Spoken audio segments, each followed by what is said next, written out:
hear this music in your dreams?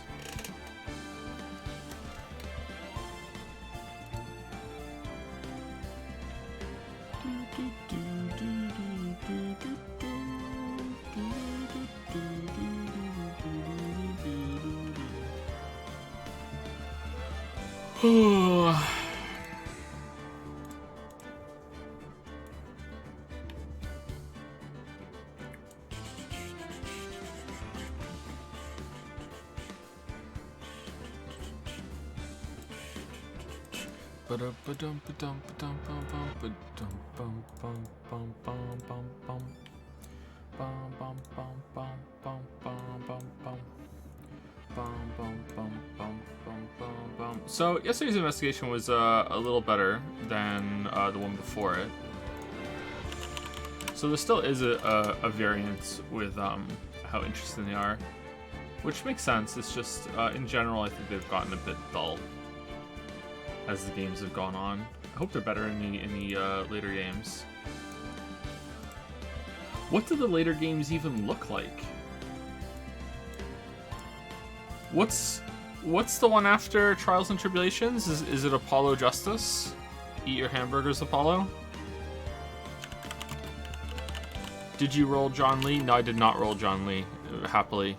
I might accidentally get him because I'm trying to get the fire guitar player, and so far on that banner I've gotten Razor, another Barbara, and another Ice Claymore user, and still no fire person, so I really don't like I don't really want Zhang Li. Apollo Justice? Ace Attorney Apollo Justice. Alright, what does it look like? Oh, it kind of just looks like more of the same. Oh, okay. 3DS? Or is that a later one? Oh, it looks a bit better.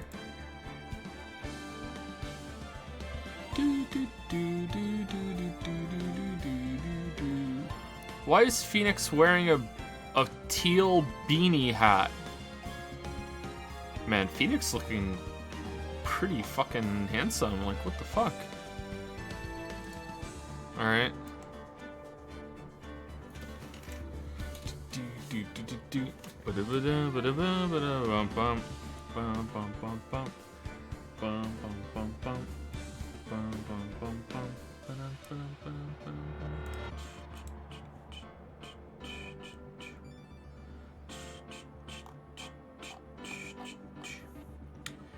I feel like I forgot to do something. Game Awards stream next week? Not sure. Maybe.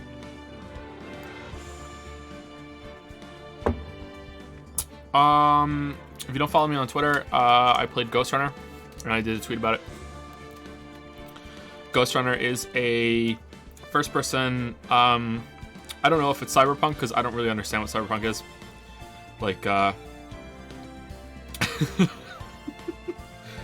think cyberpunk has just become the go-to for kind of gritty sci-fi, you know what I mean? Like, there's not much punk in a lot of the cyberpunk, but like, yeah, we'll see. Anyway, yeah, I played Ghost Runner. Pretty short game. I enjoyed it quite a bit. It's rough in a lot of places. The movement is not that refined. It's not as snappy as it could be. But the trade-off for that is that you have a lot of freedom to get around the areas in ways that you might not think. So a lot of these kind of games are very context sensitive. They're very like, you can only do things that the game has allowed you to do because they've set up like routes around the levels. Ghost Runner is not like that. Ghost Runner lets you approach things in many different ways. There are lots of walls in Ghost Runner that you can wall run on that you don't think you can wall run on. I'm not sure if that's a glitch actually, but you can do it. You can get to places with a creative use of game mechanics, and it was a pretty good time. So I recommend that. It's sort of like a first-person Katana Zero with a mix of Celeste and Mirror's Edge. A little bit of Titanfall 2 in there as well, but with sword melee combat instead of instead of guns. You die in one hit, and when you die in one hit, you come back. There's like frequent checkpoints and stuff, and yeah, it's pretty good. So I recommend that if you are looking for a game that's sort of like in the same cyberpunky area as 2077 to tide you over until next week, then I would suggest checking that out. It's pretty good. It's pretty good. Ghost Runner had a ton of collision problems. It was pretty BS. Yeah, a lot of hitbox problems, a lot of little problems here and there. I wonder if they rushed it out a little bit. It missed its last month of checks or shit because they wanted to get it out before Cyberpunk came out, which, you know, like, holy shit, like what a fucking roller coaster that must have been for them. No, we're not gonna make it. No, we are. Oh, no, we're not. Oh no, it's late again. We're fine. Oh shit. Okay, so I think that it could have used a little bit more, but like I said, the trade-off for that kind of roughness and how it doesn't always work properly. Like sometimes you're jumping off a wall and it just doesn't do it. Is that you have a lot of freedom and more than you typically do in a game like this to get around and stuff. And it's frequent checkpoints, right? And there's not really any penalty for dying. So, yeah. Did you try Sakuna of Rice and Ruin? No, not yet. No. I'm very interested in that, though. Thank you, Nomifit, for the resub. Bouncy Bob for some bits. And General Shepherd, not General Shepherd, for the resub. Thanks so much. Did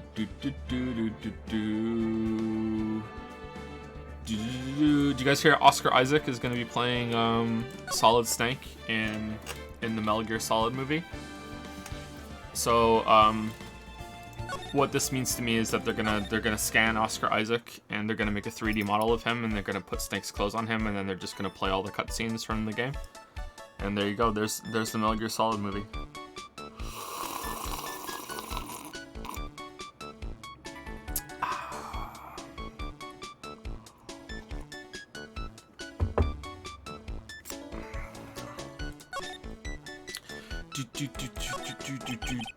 It's a full rack of fashion magazines and they're all in French. Did I turn music down? I did. It's -18. Okay. All the clothes in there are absolutely atrocious. Some of them have been circled in red. I really hope Mr. Armstrong is not thinking of buying those. So we're gonna possibly do a shorter or longer stream today, depending on how it goes. If we're close to the end of the chapter, we will push forward. But I don't want to go any more than 2 hours at most. Like I would prefer only 1 hour over. But if we are done really fast, I don't know how long the chapters are. If they're all the same length, then I don't think we can get it done today. But we'll see. Then we will. Then we'll stop early. So here's a quick recap for yesterday.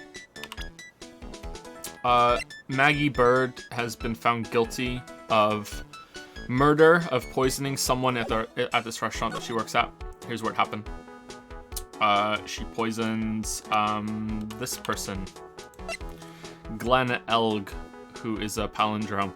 Palindrome motherfucker. Anyway, so she saw someone poison him, and the silhouette of the person that poisoned him looked suspiciously like Phoenix. And then someone impersonated Phoenix as her defense attorney, and no one checked to see if it was Phoenix. So Phoenix has gone down as with a failure for failing to defend Maggie Bird, and now they're doing a retrial because maybe they figured out that Phoenix wasn't actually the real Phoenix. We've met the imposter. He does kind of look like Phoenix in terms of silhouette, but he's not on this list right now, so I can't show him to you. Sorry. He's like orange. It's kind of weird. He's like Kiru Phoenix. So this is the chef who is my top suspect right now. So this chef is the person who runs the restaurant, but his food is terrible, and he has just kind of claimed Maya as the new waitress that works here. and she's here now wearing this. The other characters that we've seen so far are this guy who is a pervert, and he likes to come to this restaurant because of the super revealing clothes that the waitresses wear, which is just like, you know, like whatever. What else? I think I can't go any more summary than that, because the game will probably recap everything, and that's all you need to do to go up to speed. No one else saw the person that Maggie Bird saw. Maggie Bird says someone poisoned his coffee or tea or whatever it was. I think it was coffee. And no one else saw this other person in the restaurant. Now, that could be because there's some shenanigans going on, or it could be because they have partitions and they just forgot that there were partitions. There's also this creepy like Wednesday Addams looking creature that's been here. And I don't know when she's going to come back or not. My window's open, by the way, so if you hear some noise, sorry. I just want to let it cool down a bit in here because it's hot here today.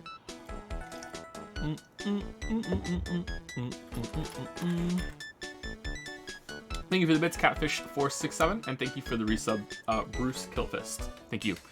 So, one last thing before we get into it. 2077 is coming out on Thursday, December 10th, right?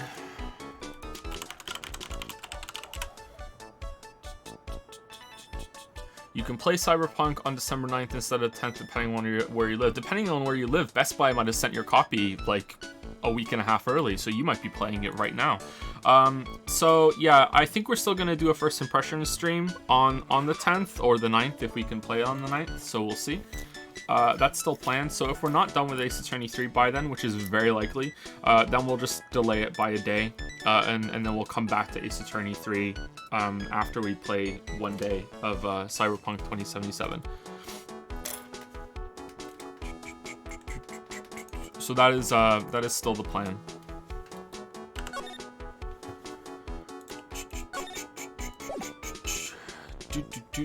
Shit, why did we come back here? We wanted to show... We just found out that he's in debt, right? About this, sorry, Nick. Or did we want to... Oh no, I've forgotten what we were doing.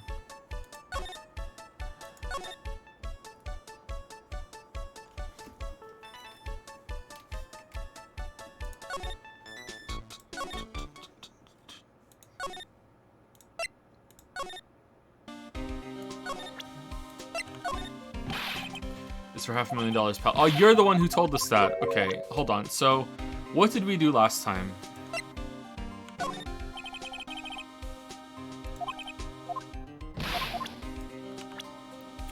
We went and spoke to the old man after we got the debt thing from Gumshoe, and then we used all the we gave him the what looks like green nail polish to Gumshoe, but it's not because it doesn't have a smell.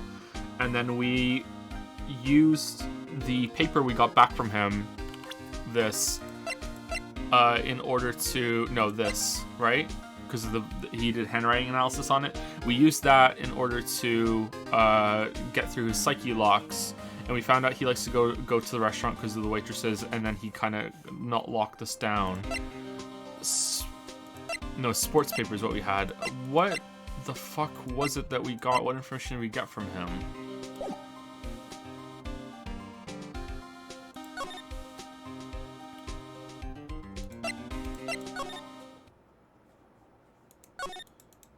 Hey Charlie, how's it going? Charlie, a quite decorative plant. He's sort of a keepsake, something to remember Mia by. Sure, the office is a mess, but I never forget to water this little fella.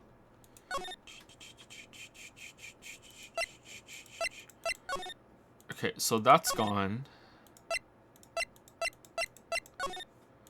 Okay, there's no one around, so I have to present something to somebody. What have I got that's new?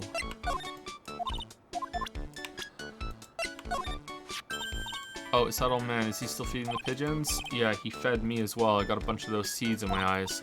Oh, ouch. Hey, Maya, would you mind coming with me for a while? Huh? Me? Why? There's something I really want to ask that old man. Sure, okay, I'll just get changed. No, hang on. Can you go like that? I guess.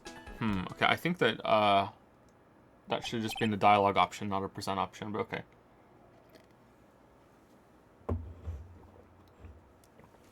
Sir. Humph you again? Well, well. I see. Nick, his eyes are burning into me. It's okay, I think it's going pretty well. Huh? You're still just a little child. Run along and play on the slide, alright? Play on the slide? Ugh, we were so close. Just a little more and he would have spilled. Pigeon, ka. Well, I know a way to make her, you know, look older for you, bro. Don't worry. How can we crack this guy? Excuse me, please. No. Quiet. Can't you see I'm feeding the... No.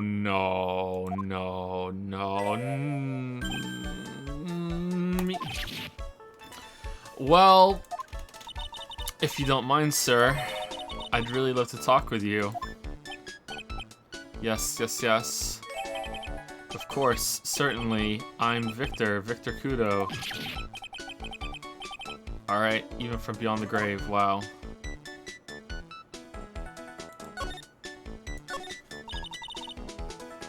About the Institute.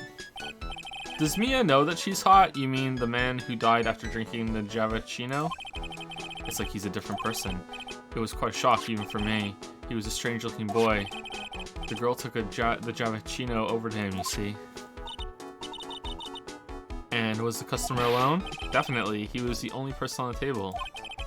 Then he took one sip of his Javachino and he said something like, "Rog," and then collapsed, dead. Oh, how terrifying. You're so good at listening, aren't you? I'll tell you anything, whatever you want to know. He certainly seems to be telling the truth now, but it looks like Mr. Kudo didn't see this other man either. Très bien. Do you like the food at Très bien? She's being really minxy right now. Well, of course, I'm really quite a sophisticated man. I was a young businessman once, you know. I set up a casino in London. Really? How interesting.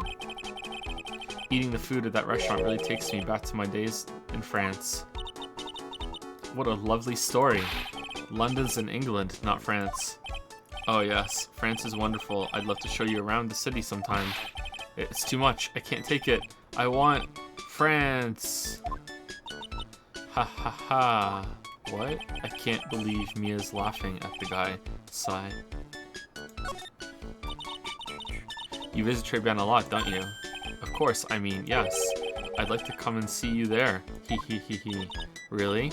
Oh, you flatter me so. What, doesn't he realize it was just, like, does he think it's a different waitress? Or is he just so stunned by what happened? Or, like... Whatever. Think Yu-Gi-Oh! The owner would be delighted to welcome you, I'm sure. Be careful of that chef, my dear. The chef? You mean Mr. Armstrong? That's right. The man's an ex-con. He's an ex-con. That's fine. Whatever did Mr. Armstrong do? Oh no, those eyes. I can't take this. Mia's really got this guy eating out of her hand. He steals things from his customers. From his customers? Gloves, handkerchiefs, little things mainly, mostly to do with hands. He's a pilferer. So you be careful around him, my dear. Are you sure about this? Of course, he was arrested for it once. I was there when it happened, having my Javachino. He really is a regular. Let me write you a little haiku about it. Please don't. A haiku? A Japanese poem. It'll explain all you need to know about that chef. Convicted before, a wicked man or woman. Repeat offender. Victor Kudo. Michael Scott. If he takes anything again, you let me know. If it's not too expensive, I'll buy you a replacement. Poor guy, he couldn't do enough for Mia. Okay, Phoenix. Alright, back to hell. That's about as much as I can do to help. Thanks, Mia. We got some really important information thanks to you. Honestly, I can't believe Maya called me for something like this. I mean, it works. I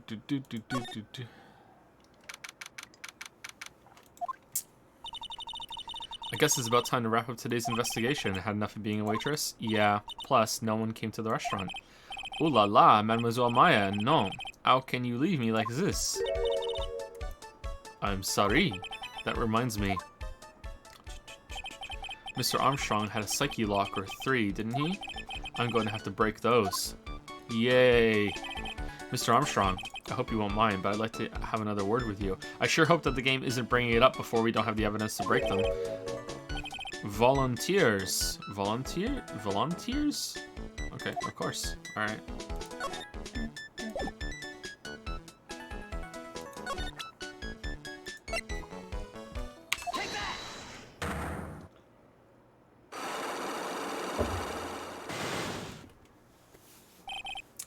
Maggie's motive.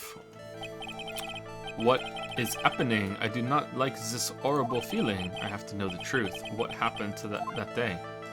Nothing. I wasn't even here. Allures, I will confess everything. Just don't hurt me. Well, that was a new world record. It was a lottery ticket. A lottery ticket? A lottery ticket? The man who died here had a lottery ticket for $500,000. $500,000? That's exactly how much you're in debt for. Oui, but after la incident, this ticket, it disappeared. The ticket disappeared. This was the motive that la prosecution gave for Maggie. They said that she poisoned the man to get the $500,000 lottery ticket. Why didn't you tell me about this sooner? Mais allures, you've been trying to hide this information about the lottery ticket from me, and I want to know the reason why. No, monsieur, you doubt me, but I have confessed to you everything I know. Mr. Armstrong. Available for voice acting, by the way. The $500,000 lottery ticket, I think I know who took it. I think the winning ticket was stolen by this person. Okay, well, it could be anybody. It could be anybody. Mr. Armstrong, I believe there's a very high there's a very high probability that it was you. High probability means that it's still room for doubt. Wow, that is one piercing scream, even for a man like him. My pourquoi moi, my pourquoi moi, why? You have no evidence. I am not Master Mask. I'm not the kind of person who steals the property of others. Sorry to disappoint you, Mr. Armstrong, but I have evidence to the contrary. I present to you proof that you have stolen from others in the past.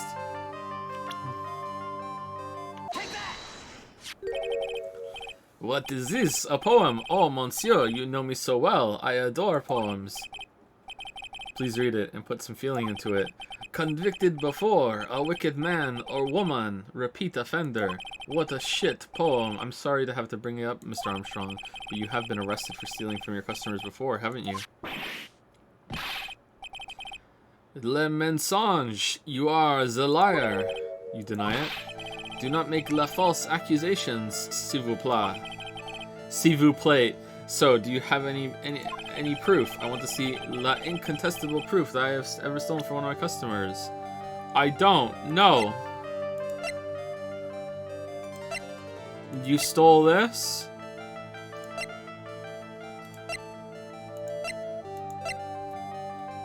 Oh, you stole this from me. But we've never been here before. And did we not have it when we came in?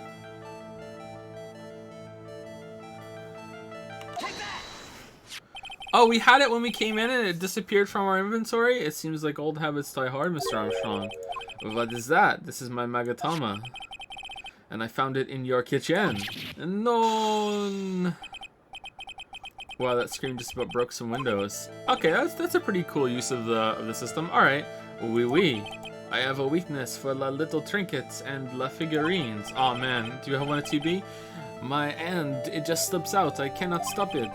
You've stolen handkerchiefs, gloves, and other things from your customers, right? Oh, oui, it is la truth. I am just a timid little girl inside, monsieur. A timid little girl. Besides, this time, it was not la small trinket, oui? It was $500,000. My is none. Why would I steal it? I have no need for such money. Really now? You can't... there is such a thing as having too much money, apparently. Oh, monsieur, what is it? Isn't it true that you're in some pretty serious trouble? And that you are in desperate need of a large amount of cash? Yeah, it's true. You're in debt. This restaurant is deep in the red, isn't it? Ah, how do you know you have a loan to the tune of $500,000? That lottery ticket would have wiped out your debts. Well, Mr. Armstrong, what do you have to say for yourself now? Okay, I guess it wasn't him then, because this is going, like, way too fast. Unlock successful. Maggie's motive.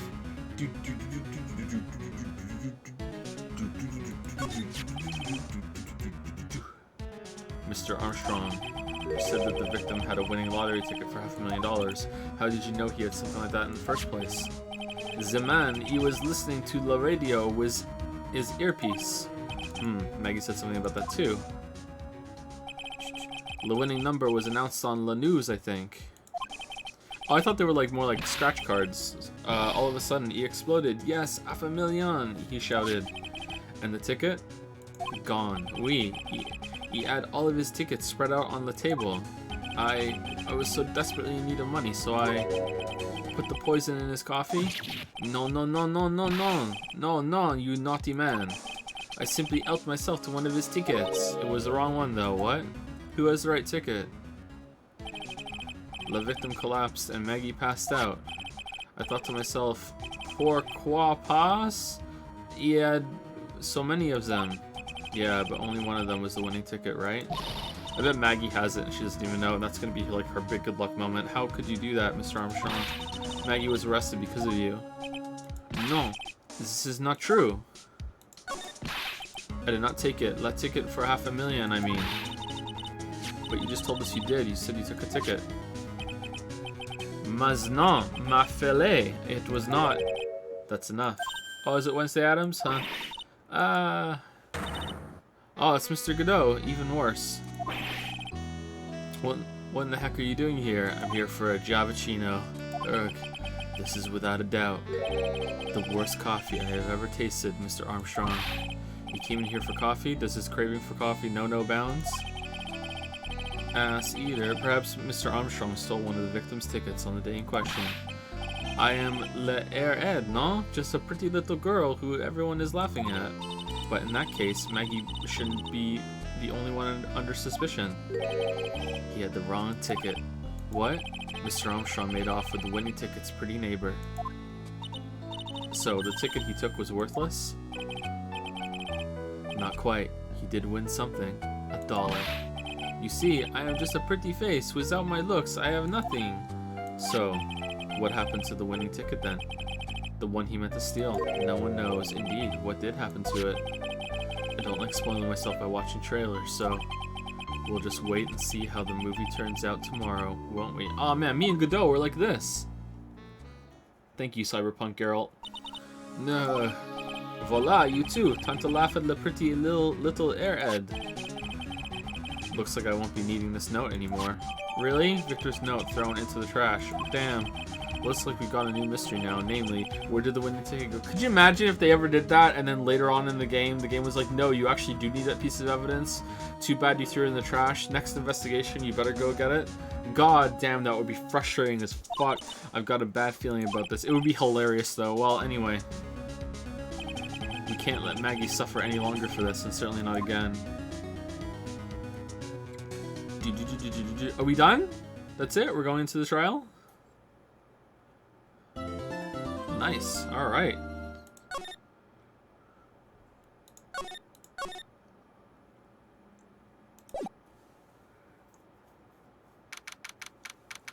January 7th, 9:48 a.m. District Court, defendant lobby number 1.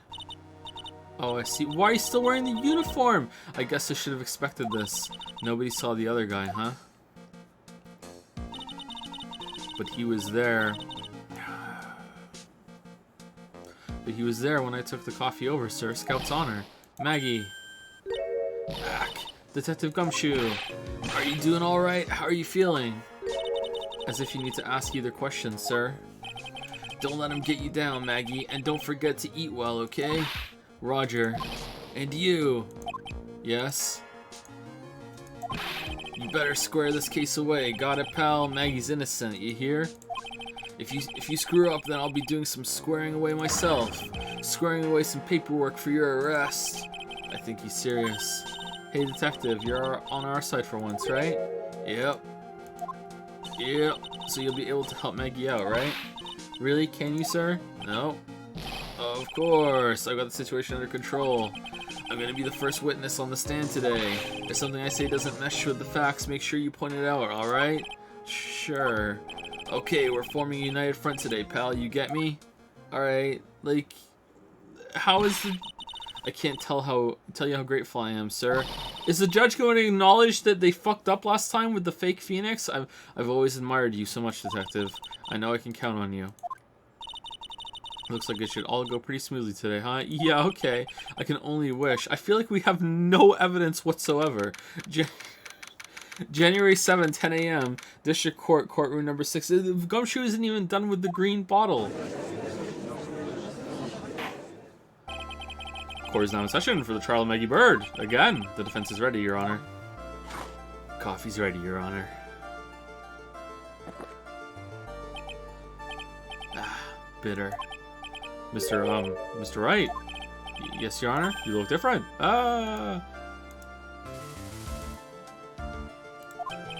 What's wrong?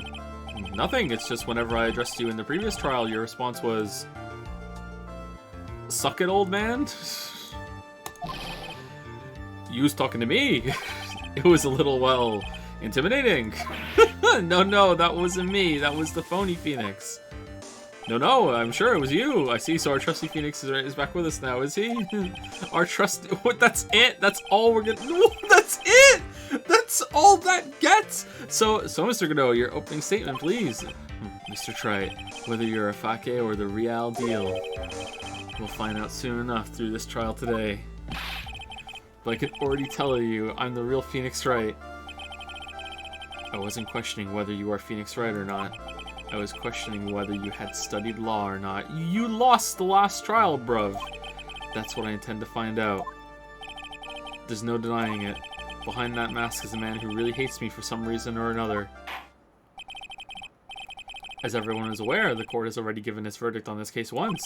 Therefore, I won't stand for irrelevant testimony during this retrial. It wasn't a proper trial. Nor will I stand for a simple repetition of the evidence presented in the last trial. It wasn't legit. This is so dumb. I'm not planning on repeating anything that phony me said. Trust me. But you don't know what he said now.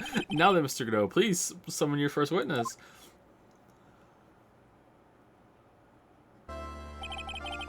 Let's start with the formalities, shall we? Name and occupation. Witness, state your name for the court. Don't know who you are. Are you the real Gumshoe? Huh. Oh, sorry, sir. Am I the real judge? I don't know. You was talking to me. The name's police department detective. Occupation Dick Gumshoe. All right, I understood it. We're fine. Other way around, detective. Huh? Oh, sorry. Anyway, I'm the officer in charge of this case since yesterday, sir. Since yesterday? Yeah, the guy who was on the initial investigation's tied up with another case now. Turns out he was also an imposter detective. I hope Gumshoe really got everything under control for everyone's sake.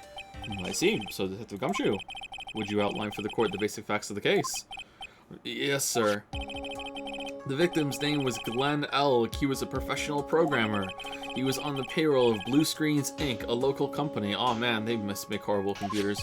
This is the victim's autopsy report. Updated. The court accepts this into evidence. Died of potassium cyanide poisoning. Wow, time of death was between 1:30 and 2:30 p.m. And here are the floor plans of the restaurant. Surely they would know better when that was, because there was like a body in the restaurant, or maybe he didn't die right away. Okay.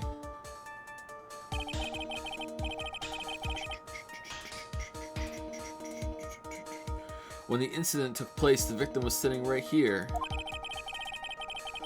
The poisoned coffee was brought over to him by the waitress. The waitress being the accused. Yeah. It's pretty damning. The victim died from poisoning almost immediately after he took a sip of the coffee, but it's still within 1 hour range because no one can tell time. At the time of the incident, there were 2 other people in the restaurant. Mr. Gene Armstrong, the owner and chef, and a regular by the name of Mr. Victor Kudo. It still seems to be a very straightforward case to me. Blueprints of the crime scene. X equals victim seat. Alright. Come, detective. Take up this hammer.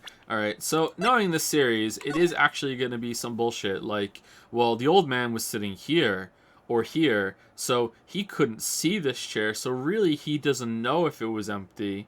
I just said I didn't see anyone. I didn't see an empty chair. And the chef just didn't leave the kitchen, or when he did, he only looked out from there, and he only saw him here. So look, this partition. Oh, no. And nail the defendant's coffin shut with your own 2 hands. Now then, Detective Gumshoe, let's have your testimony. Yes, sir. The incident. When the incident took place, the victim was alone at his table, sir. We understand that the guy, Glenn Elg, was listening to the radio at the time. Traces of poison were found in his coffee cup, and what we found was potassium cyanide. That stuff really packs a punch. And, it looks like Miss Bird might have had, well, some kind of a motive.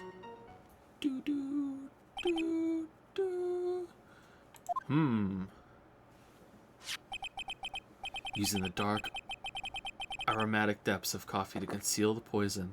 Gotta respect it. Classy lady, yep. The facts of this case seem to be ironclad.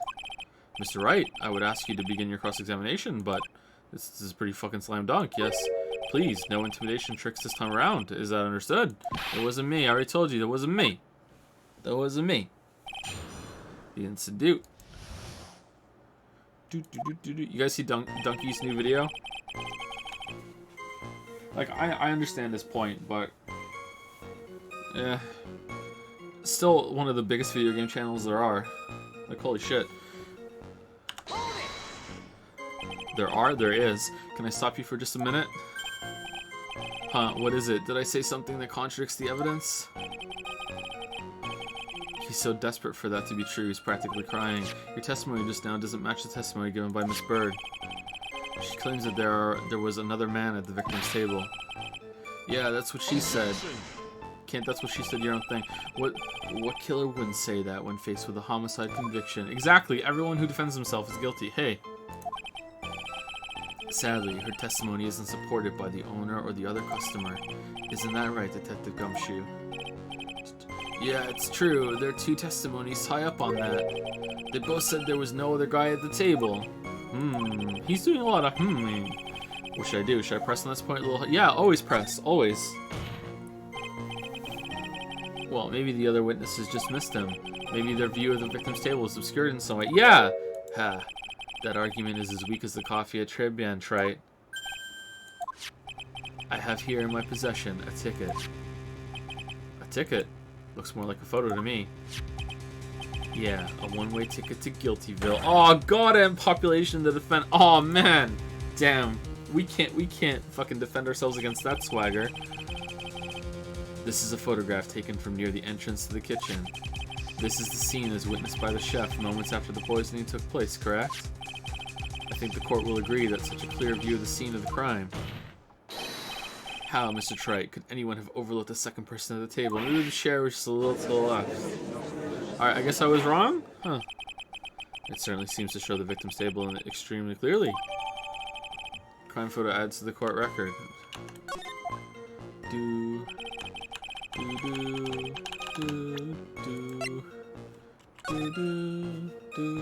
I mean, this chair is way more into the thing.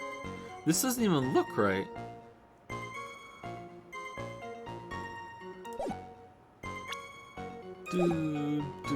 We understand that the guy, Glenn Elg, was listening to the radio at the time. He's listening to his radio, you say? To shreds, you say? Yeah, he had a portable radio in his chest pocket. Maggie told us that too, didn't she? Something about how one of them had some sort of earpiece. What should I do? Should I press on this point a little harder or not? Yeah. And what was it that the victim was listening to on the radio, Detective Gumshoe? Huh? How should I know? Thanks a lot. We're now one step closer to the middle of nowhere. Population defendant. This isn't going very well, is it? Detective, could you perhaps tell us about the poison and how it was used?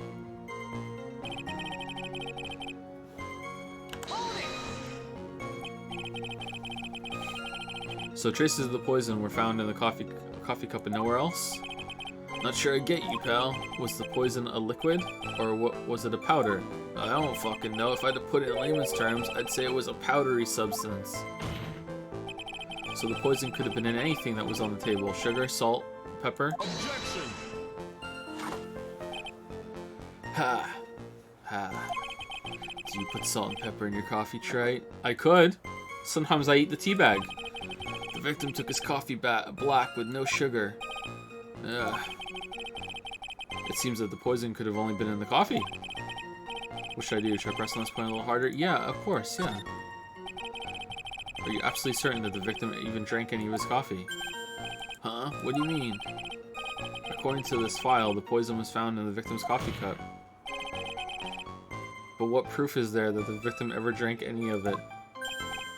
Oh, hey, you're right. That's what I think.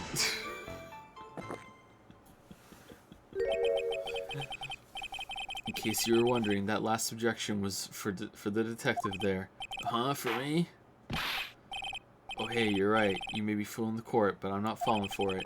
If you have the time to waste, you have the time to present that piece of evidence. That piece, sir? Yes, that piece. What piece was it again? You know. This.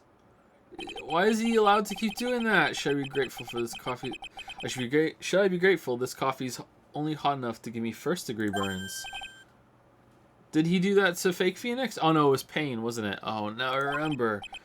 This is the victim's coffee cup. Yes, the victim's cup. Take a good look at the rim. Oh yes, it's unmistakable. There is clearly a coffee stain on it. Conclusive proof that the victim did drink the poisoned coffee that was in this cup. Is it though? The victim gulped down the bitter death that the waitress brought to him. Like this. Just proof that the cup was drunk from. For the record, the only prints on the cup were the victims and the defendants. The coffee contained potassium cyanide covered in the victim and Maggie's fingerprints. What about their lip print? Upon further investigation of this cup, we found a certain chemical substance. And what we found was potassium cyanide. That stuff really packs a punch.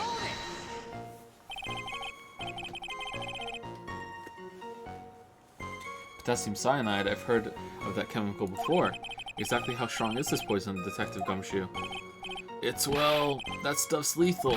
Eat too much in your history. You eat too much of anything in your history. That's what too much means. How much is too much? Lethal dose is 0.2 grams. That's about enough to finish anyone off. 0.2 grams? How much is that? You know when you swab your ears for earwax? Yeah, about that much. Earwax, huh? Sounds like something Gumshoe's got an abundance of. Such a small quantity of poison could have been concealed anywhere. Exactly. And, it looks like Miss Bird might have had, well, some kind of motive. Some kind of a motive. Yeah, but if you ask me, it's been blown way out of proportion. Objection! Yep. You know what my golden rule is, Detective? Chuck out a bad cup of coffee. You can always get another. Huh? I don't get it. Okay, is it just coffee jokes all the way down? Like, he's just coffee. He's at coffee, that's it? This is his thing. He's Cyborg Coffee Man. I'm saying we can always get another witness on the stand if we have to chuck you out. Gulp. So stick to the facts, Detective. Now then, what was Miss Bird's motive? Come on, Gumshoe. They said she wanted to steal a lottery ticket. First you pick your outfit out of the hat. Alright, I'm Cyborg Witcher. Alright, and now you pick your interest out of the hat. Von Karma got whipping. Alright. Von Karma's dad got being a fucking vampire. Alright, what are you gonna get? You got coffee. Alright, cool. So I'm a cyborg that loves coffee. Yep. That's what you do. I knew it. That's what we heard yesterday too. It disappeared from the scene of the crime. And it wasn't just any lottery ticket. It was a winning ticket for $500,000.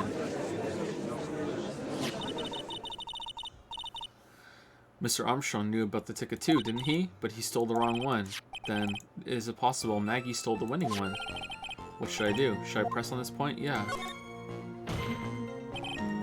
Wait a minute. The mere fact that the lottery ticket disappeared in no way implicates my client. I have here in my hand the very ticket in question. Oh, that's the half a million dollar lottery ticket. Didn't say that very well. One of the female police officers found it when she was conducting a search on Maggie Bird of the defendant. What?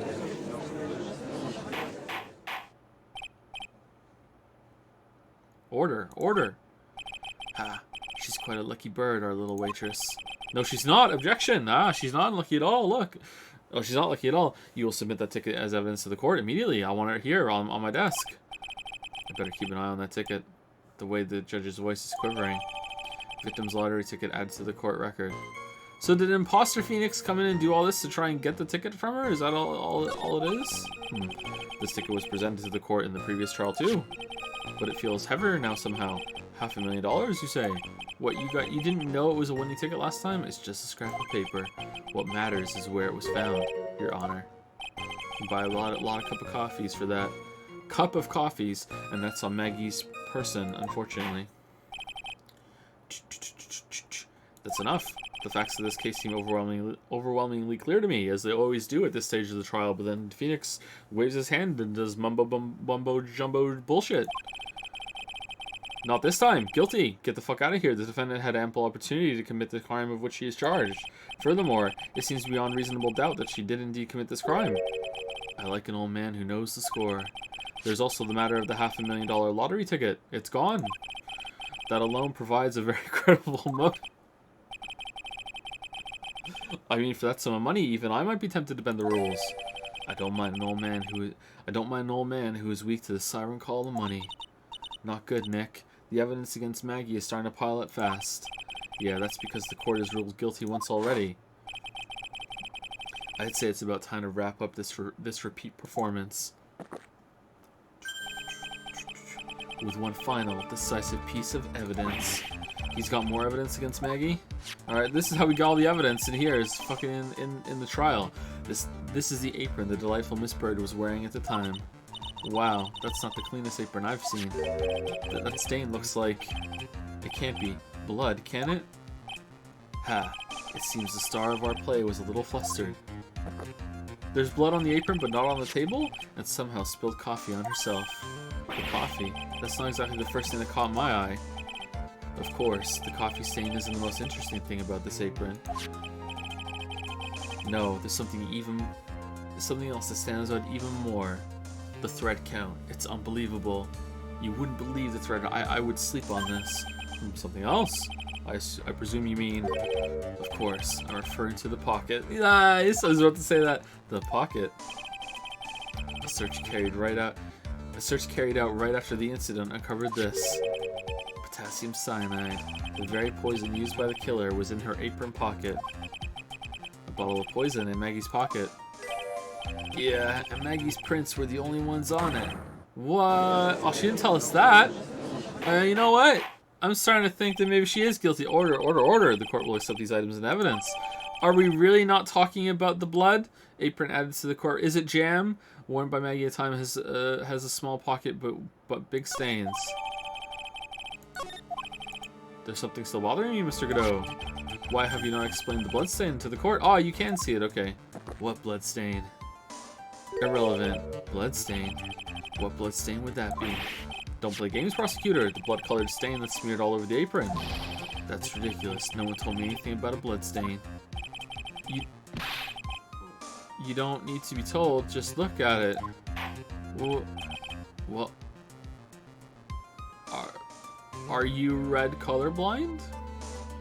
Well, detective, could the stain really be blood? No way, sir. It's just ketchup, sir. Ketchups. She must have gotten someone on her apron while taking someone their breakfast that day. You could have spoken up a little sooner, Detective Gumshoe.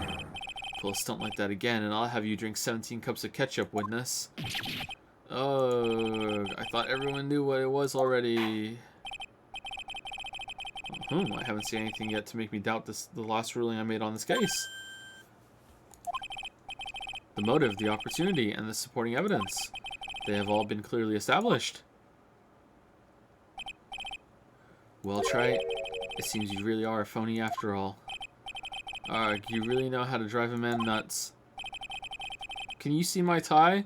Witness, please continue with your testimony. Describe for the court the crime scene and the findings of your investigation there. Thank you, Stabby Magoo, for the 813 sub. Thank you, Misky Whiskey, for the new sub. Welcome, Misky Whiskey. And thank you, Romano Zerski. Hopefully that's right. Or Roman Ozerski? Probably Romano Ozerski. Thank you for the new sub. Welcome. The investigation. The crime was reported at 2:25 p.m. by a kind of scary old man, sir.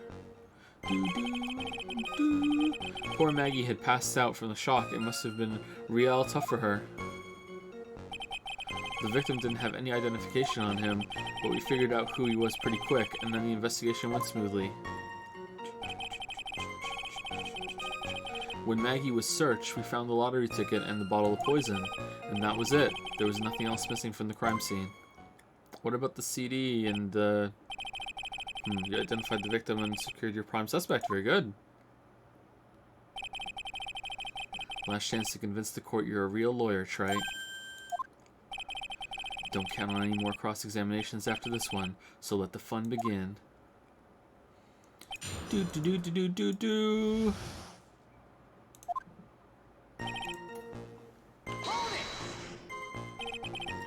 Scary old man, Detective Gumshoe. There's an old man who's a regular at the restaurant where the incident happened. We're obviously talking about the same old man. Clarify, just to make sure, officers were dispatched right after the report came in, but the old guy still made a fuss. What took you so long? Then he hurled abuse at them, and seeds. Yeah, same guy. Seeds.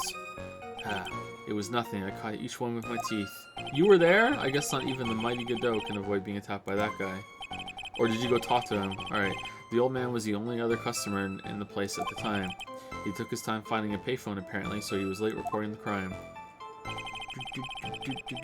Trade-ban doesn't have a phone? Did they just say that and I glossed over it? How long was the defendant unconscious for?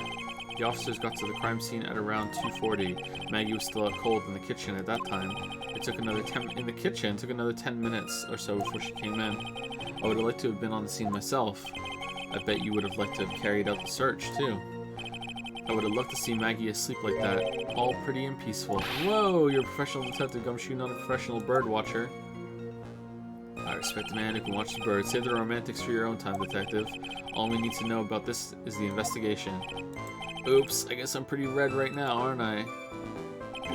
The victim didn't have any identification on him. He didn't have any? Are you saying that it was stolen then? No, I don't think so. The victim didn't have a driver's license or even a credit card on him, pal. All he had was 58 cents in his wallet. 58 cents? Yeah, I can't believe I found someone with less in their wallet than me, pal. The victim sounds like he was a thoroughly miserable young man. What the fuck? Or some kind of outlaw. Why not give him a bit of an edge? I think I'm onto something here. We figured out who he was pretty quick and then the investigation was... How did you find that out? Wait a sec. Huh? Did I say something dumb again? Let me paraphrase what you just testified to this court. The victim didn't have any form of ID on him. That's basically what you said, yes? Yeah, basically. In that case, how were you able to identify the victim so quickly? Oh, that. He's so let down. He's got the whole sagging shoulders and puppy eyes thing going. There was a prescription bag on the victim's table along with the lottery ticket. It seems Mr. Glenelg visited his doctor before he went to Treben.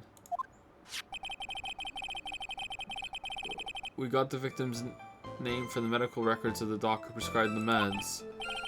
That's a reliable enough source for the court.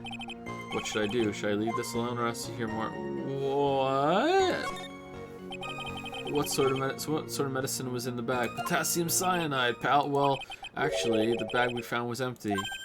How do you know it was his then, huh? Yeah, completely empty. It was completely empty. Victim's prescription bag added to the court record.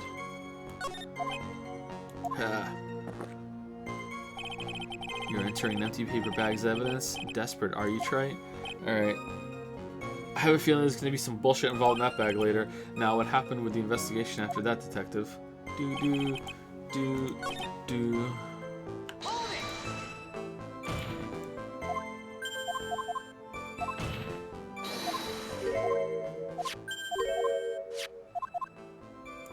Oh, I can't ask about the other one. Alright. The defendant had been passed out for a while, correct? In that case, isn't it possible someone planted the evidence in Maggie's pocket? Hey, yeah, you nailed it, pal. It happens to me all the time. We had a department party the other day, and when I got home, I was wearing the boss's shoes. Objection. Keep up this crazy testimony, detective, and those shoes will end up down your throat. That's your objection? Sorry. So trite. Someone planted the evidence in Maggie's pocket? That's a pretty bold statement. Care to back it up with some evidence? Well, I'd love to if I had any. I mean, you're just raising the possibility. It appears you have no evidence to support your theory, Mr. Wright. How can there be evidence of that? Continue with your testimony, witness. Game's dumb. But it's supposed to be. It's supposed to be frustrating. So the $500,000 lottery ticket and the bottle of poison were accounted for. Yeah, interesting. It's true that those two items are accounted for, but wasn't there another lottery ticket that was stolen that day? Oh yeah, the one the restaurant owner took. He won a whole dollar with it. What a lucky guy, huh? And they're just going to let him get away with it? It was just $1, detective. I guess no one cares when it's that little, except for Gumshoe. If I don't find a hole in this testimony, the judge is going to hand down his verdict. Gumshoe isn't giving us anything to work with, and we can't find any contradictions if he doesn't give us something. Yeah, that's true. But Maggie and Gumshoe are like Dumb and Dumber. Our only hope is that they were so dumb they missed something obvious. Come on, Gumshoe, be the dumbest you've ever been. Okay, so do I...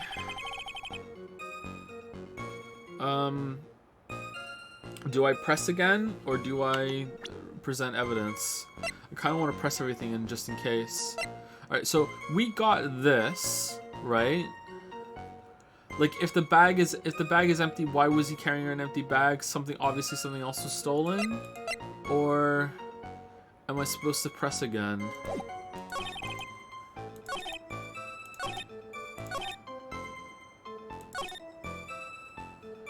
I guess it has to be that, right? Like, why would he be carrying around an empty fucking prescription bag?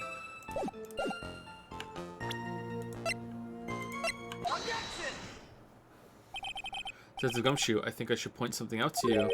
There is just one small contradiction in your testimony. Oh, finally. I'm getting all anxious just waiting, so hurry up, will you? You testified that nothing else was missing from the crime scene. However, the prescription bag you mentioned was empty. Did the officers recover the medicine from the scene of the crime later? No, they didn't. The victim was given a prescription right before going to Très Bien. Where then did the medicine disappear to? You are too cool, pal. Indeed. Due consideration wasn't given to the victim's prescription in the previous trial.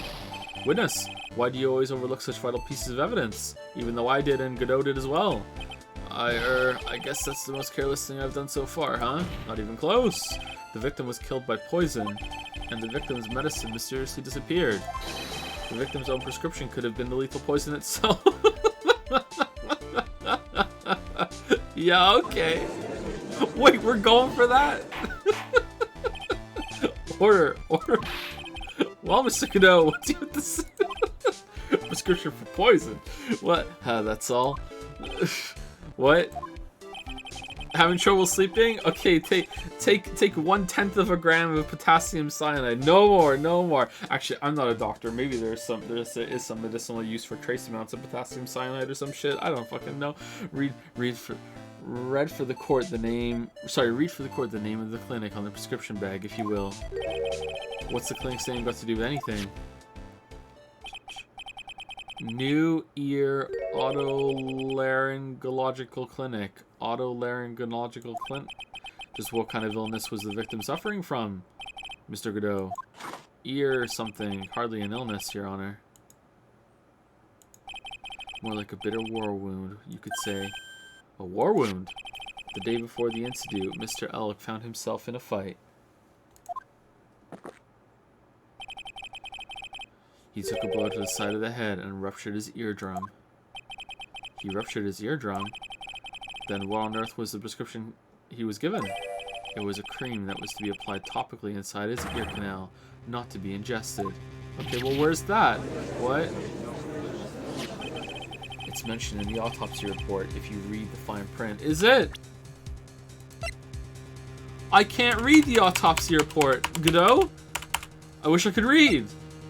You... Well, where's that? It's actually the autopsy report to read the fine print. Which ear was it? Because he had an earpiece in. They found traces of the medication in the victim's left ear. Yes, here it is, in very, very fine print. It seems Mr. L correctly applied some of his medication while he was at Très Bien.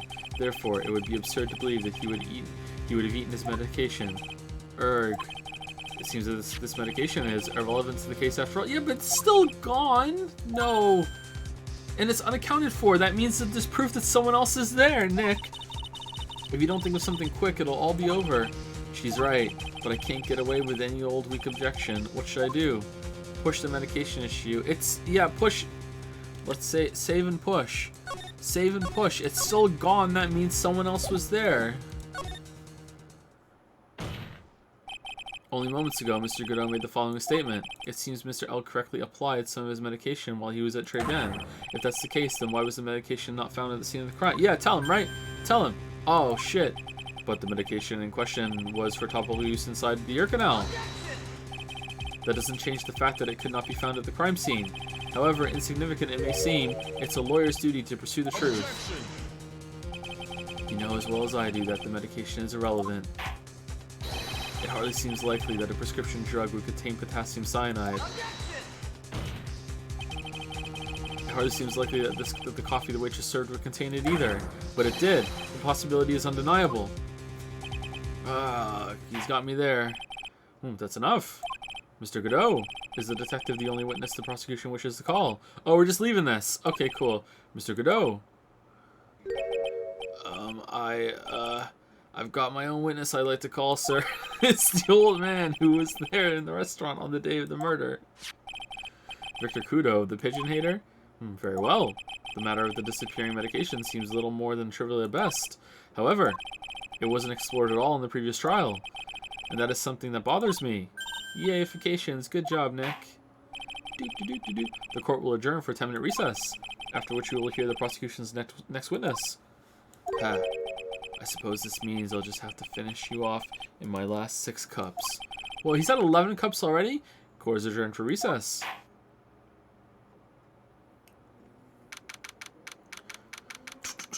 January 7, 11:03 a.m. District Court Lobby. Thank you, Pal Talman, for the new sub. Welcome, Pal Talman. Hopefully I'm saying your name right. And thank you, Smear, for the 16-month resub. Thank you, Smear. Phew, that was close. Tell me about it. I nearly died in there. That's my line, sir. No, it's my line. I think I really did die a little bit. Bird, how did your fingerprints get on the vial? Looks like we all nearly died in there. I can't believe Detective Gumshoe. How could he betray us like that? Huh? He said he'd help me, but he totally set me up. I don't think he meant to do that, Maggie. He was backed into a corner. I mean, the guy's got to do his job, right? It's okay, I know all about lies and betrayal. I've had them my whole life. Whoa, what are you being mean to Gumshoe for? But it really hurt this time. It felt like someone punched me hard in the stomach. I hate that guy. I don't ever want to see him again. What the fuck? Poor Gumshoe. So the next witness is going to be that old guy from the park, right? Yeah, Mr. Kudo, lover of waitress outfits and projectile seeds. I hope he brings some to the court. I bet he's going to be real stubborn. I mean, he's pretty set in his ways, you know? Yeah, he's a big old grouch. Are you going to be able to handle him, Nick? Yeah, I can take whatever he throws at me, even those never-ending bird seeds. January 7, 11:15 a.m. District Court, courtroom number 4. Court will now reconvene for the trial of Maggie Bird. Mr. Godot, your next witness, please. The prosecution calls the lucky old-timer who caught the show over a cup of coffee. Will the witness please take the stand? No. He brought the seeds. Wonderful. Name and occupation, if you don't mind. The name is Victor Kudo, born and bred in the land of the rising sun. Honor and duty are what make me. Mind you, I can be quite emotional at times too. We don't need to hear about that, Mr. Kudo. Just tell the court your occupation. My occupation? Ka, listen, young'un. How much call do you think there is for kimono embroidery here? Oh, okay. Kimono embroidery. That's what I do, or did back in Japan. I embroidered family crests on kimonos. My ancestors were embroidering kimonos before this country even existed. Wow, a real craftsman. They're a dying breed. Hey, maybe he could embroider my costume sometime. No, anyway, like I said, there's not much demand for that kind of thing here. So I had to take a job working the cash register at a burger joint, pretending to smile. That burger joint would have been better off putting him in the kitchen. Now then, witness, were you in the restaurant at the time of the incident? Oh yes, I was eating some seeds over a cup of Javachino. Seeds? That's what you're asking, not Javachino? What do you think these are, I see. So you saw everything that happened, Gramps. Did I? Oh yes. Oh yes I did. I saw it all. Then please tell the court. We're all ears. Except for the victim. He had an ear problem. So, sure, I'll tell you every last detail. He's really getting into this. What I have witnessed. The young man was reading the sports paper. The serving girl brought him a Javachino, but she put something in it. The man took one sip of it, looked like he was in terrible pain, and then collapsed. That's the serving girl right there in the defendant's chair. I remember her well. That's it? Okay. Slam dunk, Mr. Kudo. She is not a serving girl. Please refer to her as a waitress. Ka, you're as bad as the rest of them. All these newfangled words. What's wrong with the old-fashioned ones, Newfangled?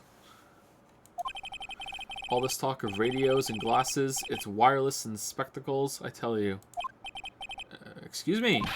Listen to me, everyone. Don't forget the old values. Don't let the good old days slip away. Too late. Fucking boomer. Well, I think it's time to begin the cross-examination, Mr. Wright. Yes, Your Honor.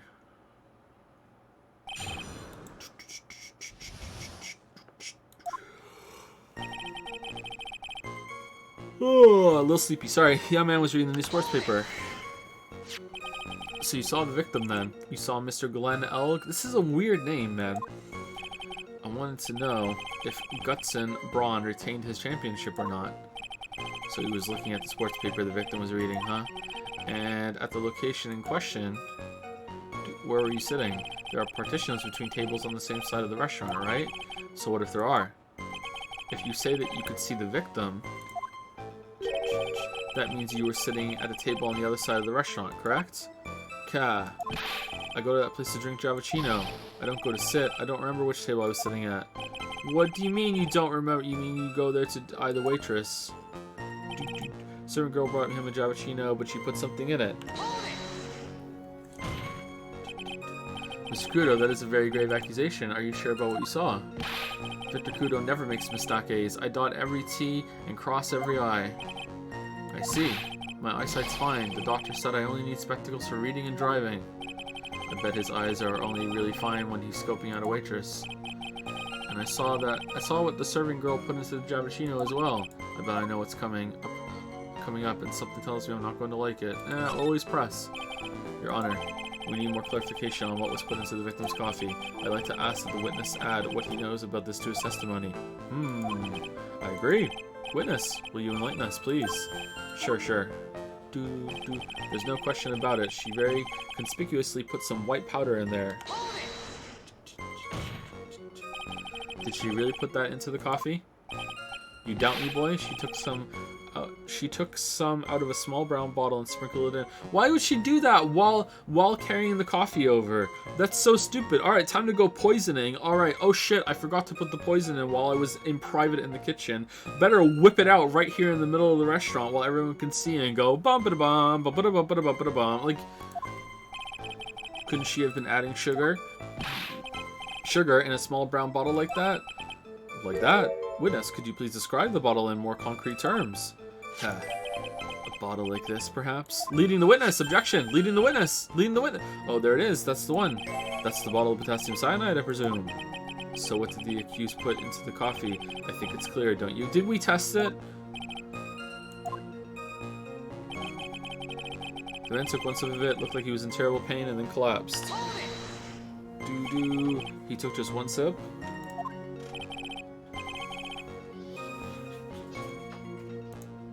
One second.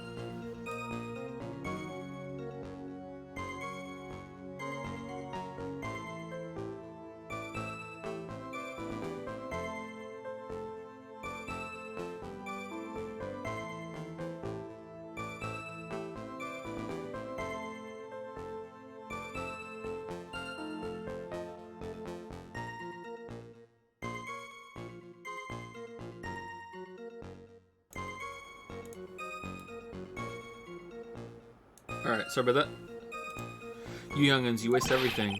Those Javachinos cost $8. In the good old days, we would have drank every last drop, eaten the cup, and then died. Cup eaters, congratulations. You have earned the title of battiest man to grace a courtroom. Nope, not even close. Oh, yeah, baby's crying. Sorry, you might be hearing that.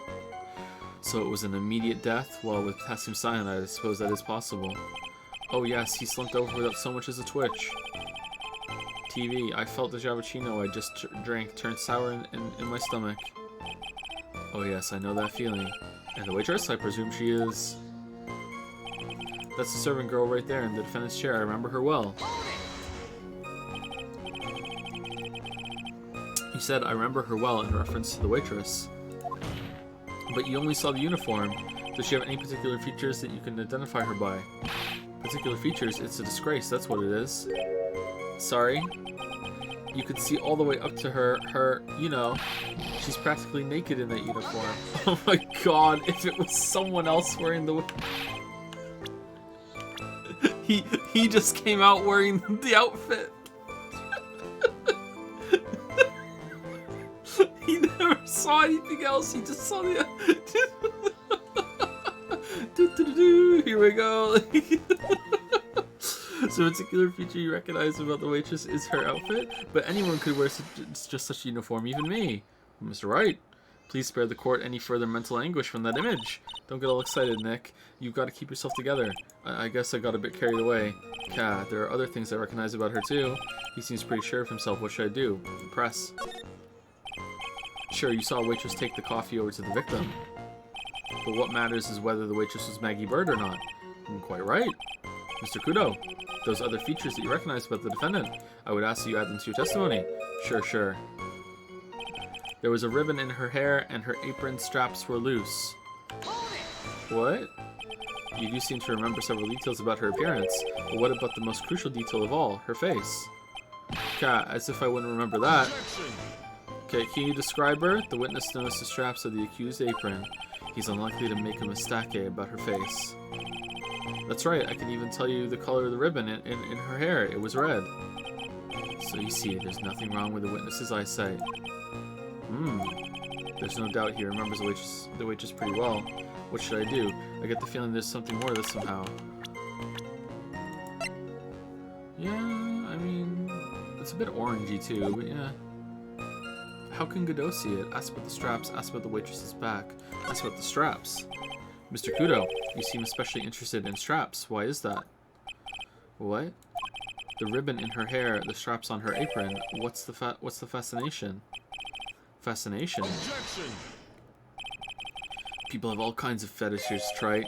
We don't need to embarrass the witness. just like, no, we're just going for it. Listen, you young upstarts, I haven't got some sick strap fetish. I mean, I do. Is there any relevance to the witness's unusual love of straps, Mr. Wright? I was just curious as to why he was so fixated on the waitress's straps. I said I haven't got a strap fetish. How many times do I have to repeat myself? Very well. Continue with your testimony, Mr. Kudo, and make it strapless. Grumble, grumble. Do you think old CD really saw Maggie do it? Well, he probably had his eye on the waitress the whole time. That's why he was there. But he was there for the cute outfits, right? Not the waitress. I guess. She makes a good point, though. Hey, did I just say something clever? I wonder if the waitress Mr. Kudo saw really was Maggie. That's what we have to figure out, Nick. Alright, so we go to the last one and press it again. And this time we go to the other part, the back. Objection!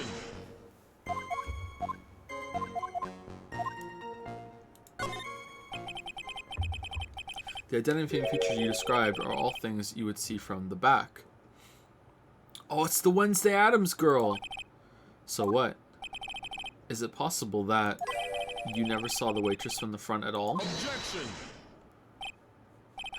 He's got you there, Gramps. Objection! I agree! Agreement! People normally talk about facial features when they're asked to describe someone. This witness testimony is nothing but straps and ribbons. This is harassment, I tell you. I'm not obsessed with straps or ribbons. I'm just telling you what I saw. Mr. Kudo, the court requests that you add details about any identifying features. Features you observed from the front, that is, to your testimony. Sure. This old man's testimony is getting longer and longer. And if I can't find a hole in it soon, it'll get even longer, I bet. Surely, with the defendant right in front of him, wearing the exact same outfit, he could just bullshit his way now. This is kind of dumb. There wasn't anything like that common interest about her when I saw her from the front. You didn't find anything to be distinct, but you did clearly see the witness's face, yes? No question about it. I didn't come this far to back down now. Victor Kudo never backs down. But you would have noticed her strap that she has on the front. Does she have any straps on the front? That's not the answer I was looking for, but okay. This has turned into a matter of pride for old CD now, I guess. I wonder if you really did see Maggie's face or not. Like I thought, we need some concrete proof of this.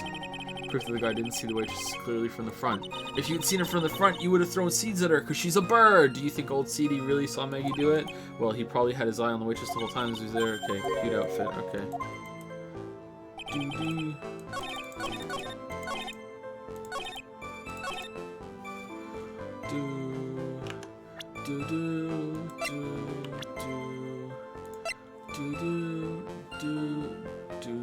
Okay, so either there's some sort of strap, or he would have noticed the blood on her apron, even though it was ketchup. Like, that's kind of a stretch. So it's either that, or this. Let's go with this. Mr. Kudo, I would like you to please take a look at this. God, that filthy thing would suit filth like you just perfectly. Actually, it reminds me of what my grandson looks like just after he's done eating. Have you ever seen this before? Of course I haven't. Do you think I'd forget something as dirty as that, Well, you half-witted clot. You foolish fool. Checkmate. He's so proud. Look at his smug little turtle face. Oh my god, he's so proud. Damn. What is it? Ever since I said you half-witted clot, there's been an eerie silence in here. Mr. Kudo, this apron is the apron worn by the defendant on the day of the poisoning. And just as you said yourself, you wouldn't forget something like this. Which means if you had really seen this apron before, yes, you know what I'm getting at. You couldn't have possibly seen the waitress from the front. Oops. Witness, you can't just oops your way out of this. Contempt of court. Well. Looks like we finally have a genuine trial on our hands. Time for celebratory cup of joe. Listen, Trite, here are the facts. On the day of the incident, there was only one waitress in the restaurant, that being the defendant, Miss Maggie Bird. Exactly. And when that one waitress put the poison into the coffee cup, this old guy was watching. I hope you understand the gravity of the situation, Mr. Kudo. The fate of the defendant may rest on what you say you remember seeing. Just tell the court exactly what you saw, Gramps. You can rely on me, Captain. My noggin's in perfect working order. I can't remember a single occasion when I forgot what burger a customer wanted. You can't remember? Probably more like he messed up so many times he's blocking it out. I kind of want to eat a burger now. Bunger. Very well, let's test how good your memory and attention to detail is, Mr. Kudo. Tell us what you remember about the victim. Thank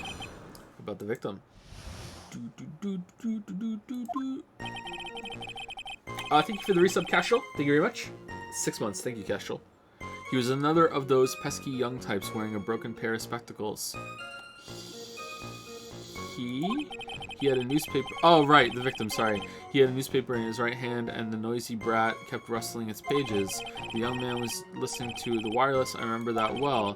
Then the serving girl in the question brought over the Javicino.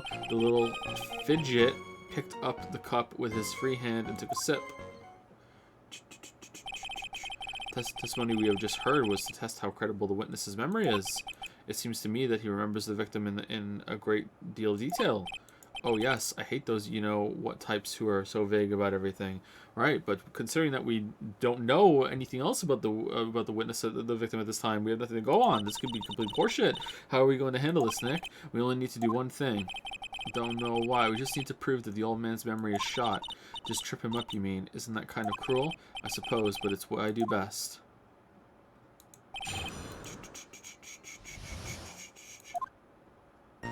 He was on to the Piscina. Spectacles? Dark glasses to you. One of the lenses was green, but the other was broken. Newfangled rubbish. That's why I remember him so well. He did have some kind of lens over his left eye, but I wouldn't have called it a pair of glasses. Yeah, what is that?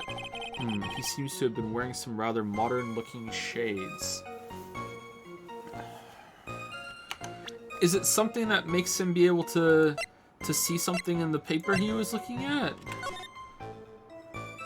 Like that's kind of blue up there, right? Is it something that makes like lines appear that are in invisible ink or some shit? Like, what the fuck is that? He's wearing some rather modern shit. Perhaps I should take to wearing some and rival Mr. Godot's sharp appearance. We better come up with something sharp and quick. Guess I'll wait and see if I should challenge him about the spectacles. He had a newspaper in his right hand, and the noisy brat kept rustling its pages. The newspaper was a sports paper, was it? That young hooligan, I nearly asked him, can't you even read without fidgeting, How was I supposed to be able to read the back page with all that rustling going on? I needed to find out if Gustin Braun retained his championship title. It was his paper, not yours. If you wanted to know so bad, why didn't you buy your own? What are you looking at me like that for, Something like that. What he said. Ow, Gustin Braun got beaten yesterday, by the way. Anyway. The young man was listening to the wireless. I remember that well. Which ear was it in? The wireless. The decadent young rascal. In my day, it was one or the other. Read the paper or listen to the wireless. Oh boy. And using an earpiece. It's selfish, that's what it is. I was straining my ears, but I couldn't catch any of it. Was he that desperate to listen to the radio? What are looking at me like that for? Ow, ow. Sorry, that automatically played there. Then the serving girl in question brought over the Javicino. It's called cappuccino. You mean the waitress who you only saw from behind, right? You're one of those, are you? You never let anything go, isn't that right? I'm a defense attorney! Maybe. What does it matter if I saw her from the front or from behind? My eyes don't lie. Ow, ow. I better not push it until I've got some hard evidence. Fucking old bag energy over here. Wendy old bag. The little fidget picked up the cup with his free hand and took a sip. His free hand? Yes. Which hand was that? Weren't you listening before, cloth ears? I said he was rustling the newspaper with his right hand, didn't I? I think you did, right? If his free hand wasn't his right hand, shit. Ow, ow. Ha. Perhaps the great Mr. Trite has 3 hands. Zip.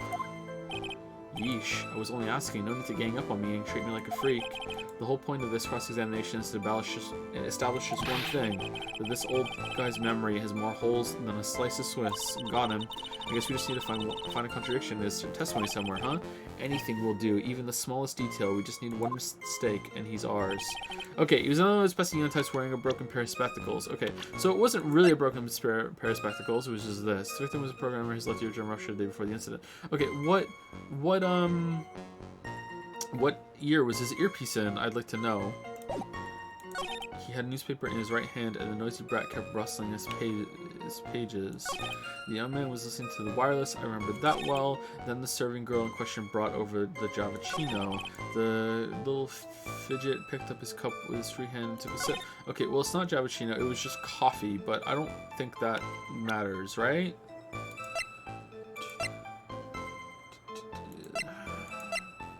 Okay, that's possibly it. The little fidget picked up his free hand and took a sip.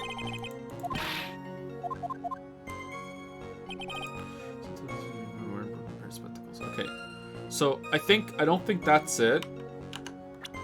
I think that's fine. Like that's a fair representation of what that is. That's fine. He had a newspaper in his right hand and a noisy brat kept rustling its pages. Okay, so is there any way we can dispute that? Left by victim. Oh, left, like his left hand. Doodle is in the victim's handwriting. Is it that he couldn't have drank it because he was doodling at the time? Like, he didn't have a free hand because he was doodling? But, like, that's kind of dumb. Like, he could have doodled earlier and wasn't doodling when he was looking, right? Okay, that's a possibility.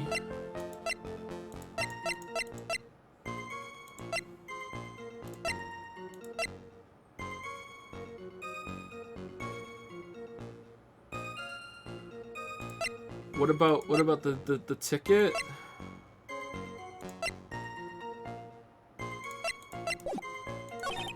The young man was listening to the wireless. I remember that well. Wait, what was the doodle? Does the doodle have anything to do with the money he just won? 100,000. No, it's 500,000. There's 500,000 over there. So that means he was doodling while he was Okay, so free hand. All right, let's try that. Nope, not it. Your Honor, that statement contradicts his evidence. It does? I don't see anything contradictory. Really? Okay, maybe it's the other one?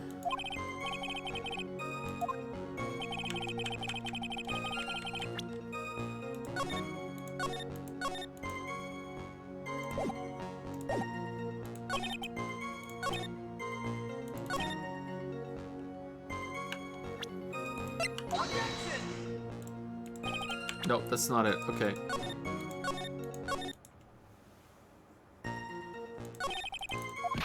I didn't think so. What was the other possibility we had? It was that it wasn't Javachino. It's coffee.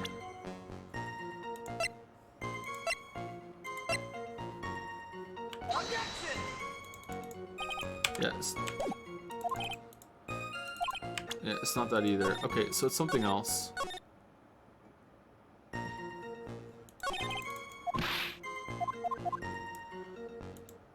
Okay, some of the positions were in the broken process of the newspaper's right hand is noisy burst. The young man was listening to the wireless. I remember that well. And then the certain girl in question brought over to the Javachino.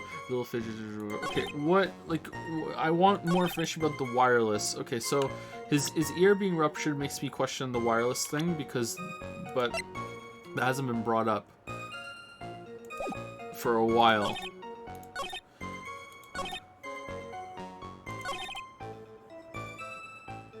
Okay, let's do that one.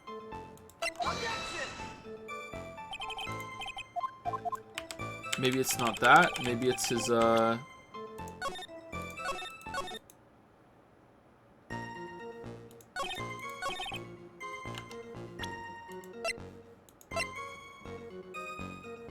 It's the medicine.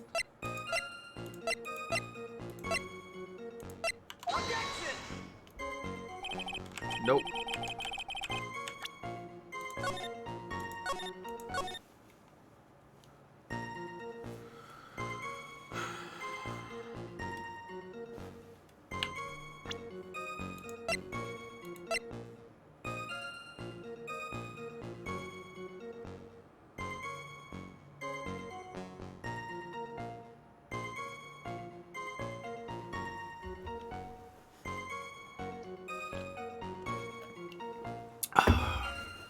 Okay, so I was gonna see here if what kind of fingerprints were on the fingerprints were on the from the victim were here, but now it's like if he had picked this cup up, he would have to picked up with his right hand, right? Because the lip marks are here. But I mean, like I pick up my cup all the time without picking up by the handle, but it's this game, so it wants to sound in particular, right? Is that it?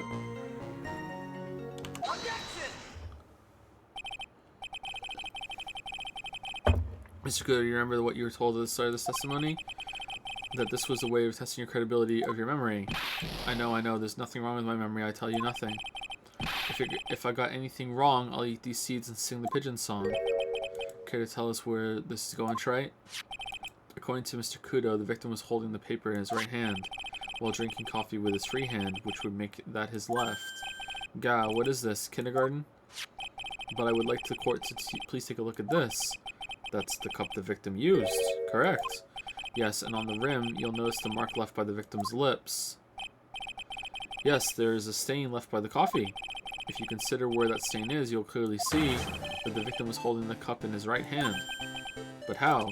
Well, Mr. Kudo, the court is waiting for your epic performance. You said you'd eat those seeds and sing the pigeon song.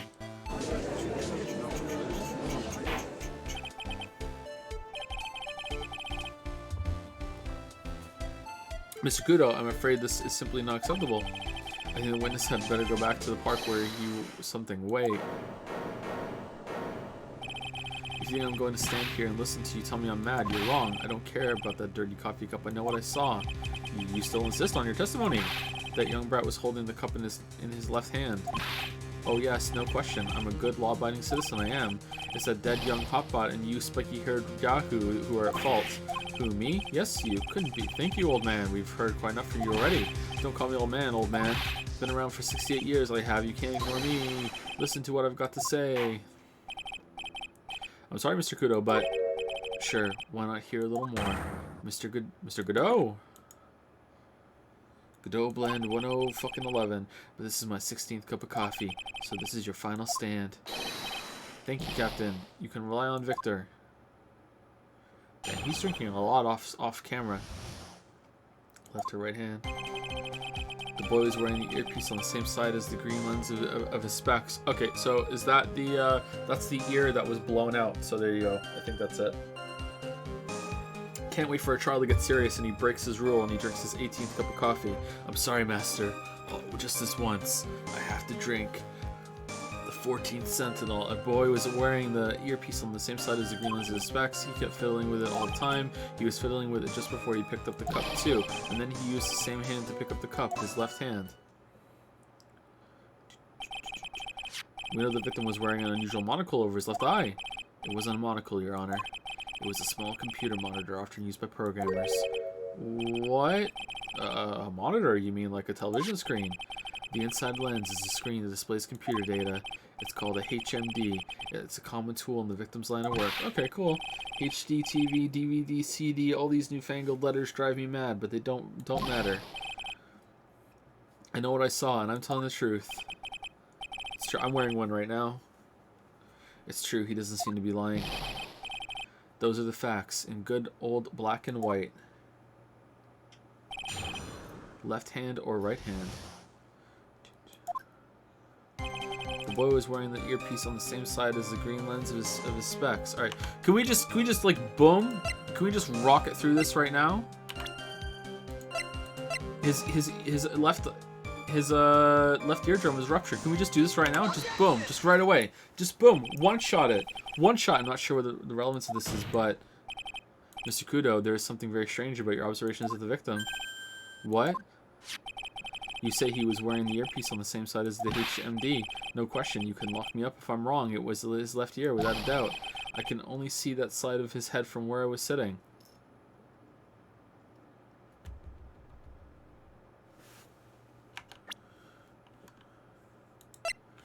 He seems really sure.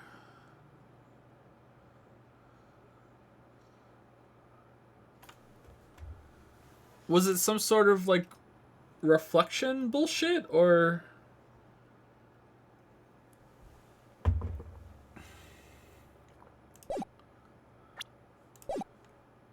I can only see that side of his head from where I was sitting. I don't think so. What did you say? You're no doubt unaware of this fact, Mr. Kudo, but the victim couldn't hear with his left ear. His eardrum was ruptured. Eh? Traces of medication for his condition were found in his ear canal. That's right. It's impossible that the victim was wearing his earpiece in his left ear, because he couldn't even hear in that ear. Is that true, Captain?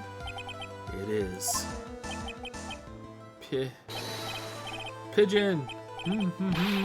Pretty pigeon! Is that the pigeon song? Order! Order! Order! This witness's testimony is completely unreliable. He only saw the waitress from behind, and he claims the victim was wearing an earpiece when we know his eardrum was ruptured. Well, Mr. Godot? A single drop of milk is all it takes to destroy the pure black magic in the cup. This old man is my drop of milk. Captain, are you calling me a drip? I've never tried coffee just straight black.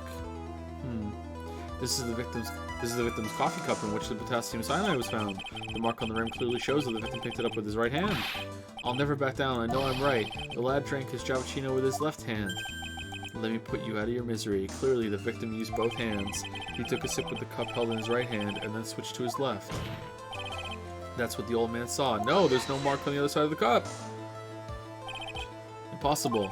The witness has already testified on numerous occasions that the victim died immediately after taking just one sip of the cup. Yeah, that too! Which hand the victim used to pick up his cup is irrelevant, Your Honor. He drank the whole thing in one sip?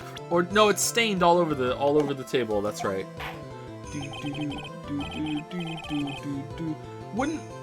Wouldn't the rest of the cup get stained then when it fell? Or no? The facts still stand. With one hand or the other, Mr. L drank the poisoned coffee like this. Sadly, Mr. Godot, that doesn't wash. The point of this testimony was to establish whether the witness's memory is credible. And the results are clear. The testimony given by this witness is useless. Useless. I believe it is time to conclude today's proceedings. I am satisfied that the witness is not deceived in the court. But to be frank, his testimony is a farce. Did you have to be so frank? Take that, you pompous old fogey. I'm sorry, Mr. Godot, you can't reach me from there. Haha! I have invisible plexiglass between me and everyone else. Haha! Your seeds can do nothing. He just sits there with his arms crossed, like, so fucking proud that he's untouchable. I'm ordering the defense and the prosecution to investigate this case further. That is all for now. This court is adjourned. Now back to the bad part. Wait. If we stop now, where does that leave me? Leave you, Mr. Kudo? Thanks to that blue-suited young upstart over there, I'm just a bumbling old man who can't even dot his T's or cross his I's now. How is your bad memory my fault? I'm sorry, Mr. Kudo, but there's nothing I can do. I've kept my mouth shut until now, but there's something else the court should know. What? There's more? To be perfectly honest, it might not be anything, but I want another chance. I want another crack at you, you young shark. Me? He's looking at me like I'm some sort of evil shogun. Well, everyone, what do you say to one final showdown? Can we ever just stop proceedings without fucking Nintendo's one last thing? The final chapter in this eccentric old man's scrapbook. Sorry, Gramps. I've already had my 17th cup of coffee. What have you got to lose, Captain? I'll give you all the Javachino you want if you come to my house after the trial. I may be 68 years old, but Victor Kudo is still a man. That's enough, witness. I believe it will be quicker for the court to just hear your testimony. You bet. Much, much quicker. I can't believe this is happening. Ha ha ha! You better get ready, youngster. I get the picture. Just quit throwing those seeds at me, would you? He's got to be using some sort of infinite ammo code for that box of seeds. I was just gonna say, like, how is he not running out? The final showdown. First of all, I want to stress that that might be nothing. I'm not too sure of myself. The young boy slumped over the table as soon as he took one sip of his Javachino. While the clumsy idiot upset the vase, he knocked it right over. It broke, and the strip of cloth covering the table got completely soaked. Well, how about that? Turn things upside down, What? Is that all? Yes, that's all. I remember it perfectly. You're doubting me again? You're doubting a poor defenseless old man? No, we are not doubting you, Mr. Kudo. Don't you get the feeling there's a question hanging on everyone's lips, Nick? Yeah, so what? Probably. That's all I can think of, and I have to cross-examine this guy. You're a bird brain, that's all you can think of. Very well, Mr. Wright. Your final cross-examination, please. I have nothing to say to him, Judge. Why would I get penalized for this bullshit? I don't care. Let's go. Okay, so this is going to be important. All right. First of all, all right.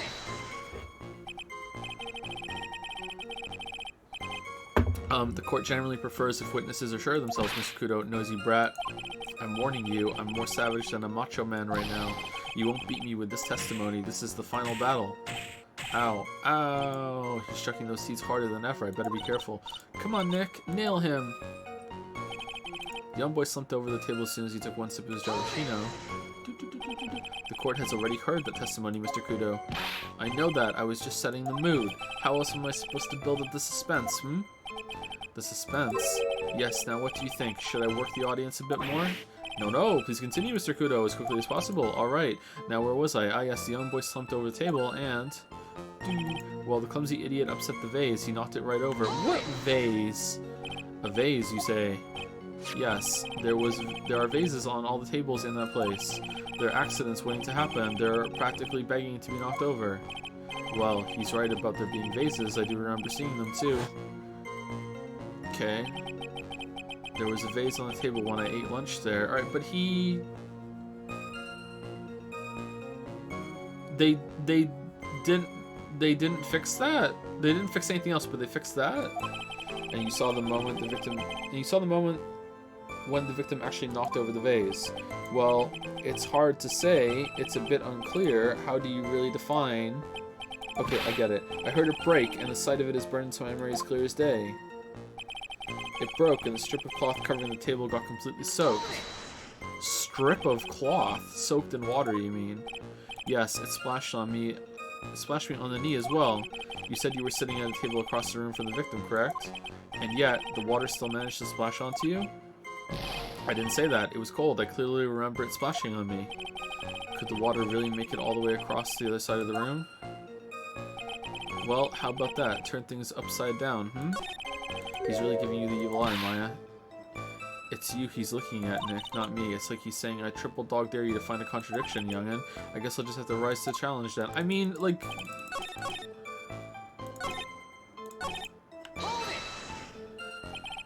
You mean the vase on the victim's table falling upside down and breaking?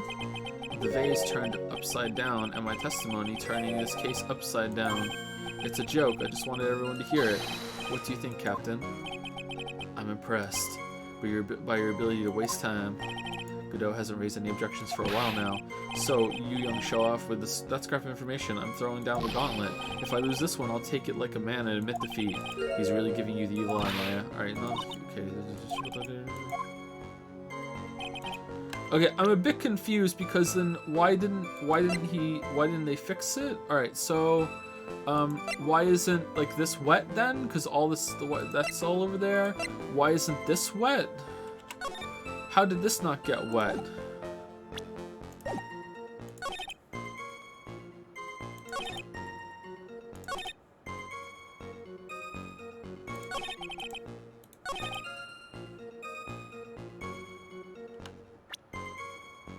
I don't understand. Sorry.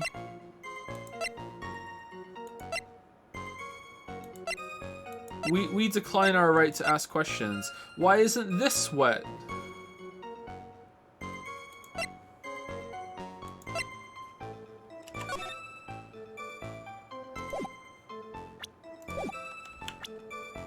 I kind of feel like it's more how did he get wet? Is that even part of the testimony now?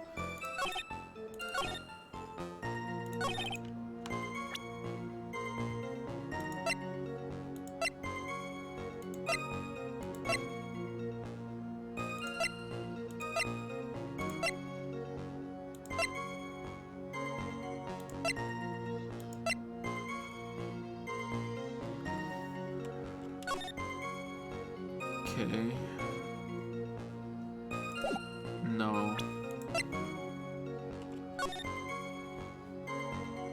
Oh, there we go. Okay. So he doesn't know what the fuck he's talking about. Okay.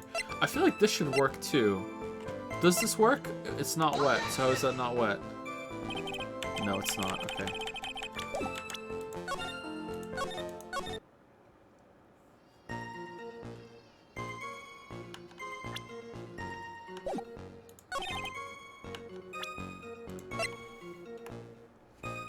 What else is in this photo?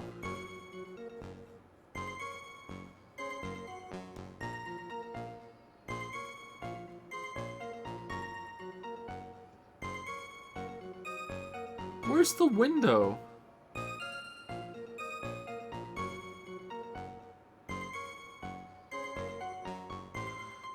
Why would he make that up? Oh no.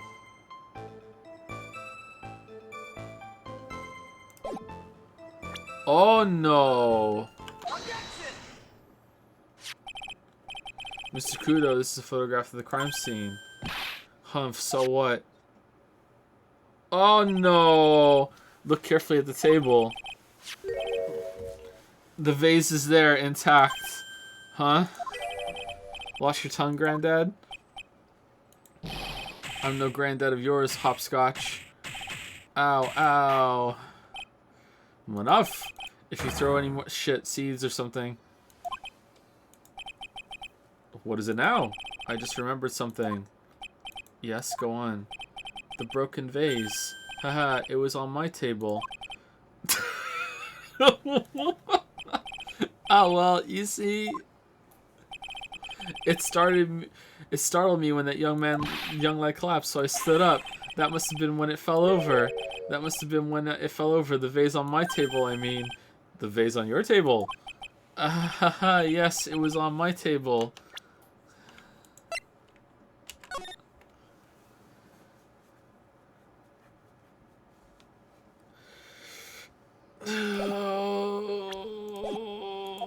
And that's how my groin came to be completely soaked.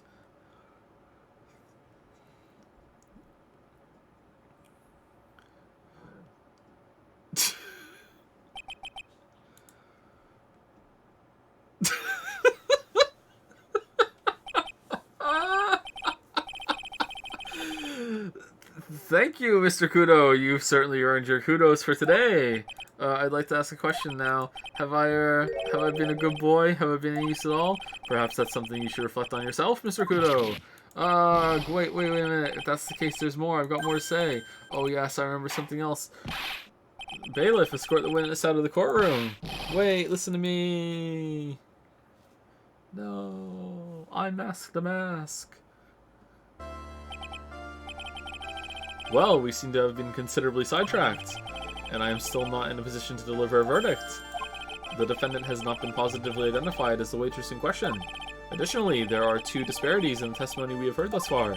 The mark on the coffee cup that the victim supposedly drank from with his left hand, and the earpiece which was inserted into his left ear, out of which he couldn't hear. I think everything that old man said should just be struck from the record. Like, that's it. He's just, you're done. Wow, Nick, you did it. I therefore require both the defense and the prosecution to further investigate the facts. Yes, Your Honor. There is one more thing before I call today's session to an end. One more thing, Your Honor. Find out who impersonated you, the witness we just heard from. He is most insistent that his testimony should be of use. So he summarized it accordingly into this statement. Okay. You may each have a copy of it, if you wish. What? Whatever, the prosecution doesn't need props like that. Kudo's really mad, huh? Yeah, I would be too. Very well. Here you are then, Mr. Wright. There are 3 copies, my own, yours, and Mr. Godot's. Yes, Your Honor. Victor's testimony adds to the court record. When the incident occurred, I broke the vase at my seat. I'm sorry. Alright, so this is going to be important. I'm sorry, this isn't a piece of testimony, more like a 5-year-old's apology. What the heck are we supposed to do with 3 copies? They're all a little different.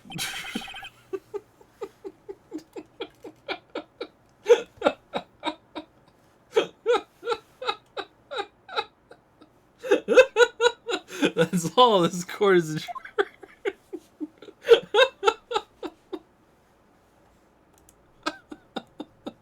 I love the judge so much. The judge is just my favorite. I love the fucking dumb judge so much. Oh god. January 7th, 12:52 p.m. right in Cole offices. So how do you think the trial went this morning? How do you think it went? It got a bit crazy in there. I just wonder if that killed our chances. Yeah, I guess it did get out of hand. Mr. Kudo's testimony did nothing to help us. Plus, now we don't even know the identity of the waitress who laced the coffee. All we know is what old Mr. Kudo saw, the apron straps and the ribbon, and that the victim was wearing an earpiece when his eardrum was ruptured. Talk about a terrifying case of contradictiitis. Time to play doctor and find ourselves a cure then, huh? Yeah. We gotta find one for Maggie, or she's going to have a terminal case of guilty. Alright, hold on. I have to go. Jamie 7 Detective Okay, I guess Maggie's still in questioning, but good. But we still got questions to ask her too. Maggie, keep it down, Maya. This isn't a playground, you know. I want to go. I have to check the window. January 7th, Tribune. Empty as usual. Yeah, and it's lunchtime too. That's it. Come on. Hey, that sounds like... Now I just call an 8. Now I just call an 8, pal. Come on. I know you can. Now just call an 8. He's getting really worked up about something. No, that's the wrong number. Arg, looks like an 8 would have only netted me $5 anyway. What a ripoff. What's the problem, Detective Gumshoe? Huh? Oh, it's you. I was just listening to the radio, pal. To the radio? Hey, Detective Gumshoe's having lunch here. He is, and he's having the twin tea set. What can I say?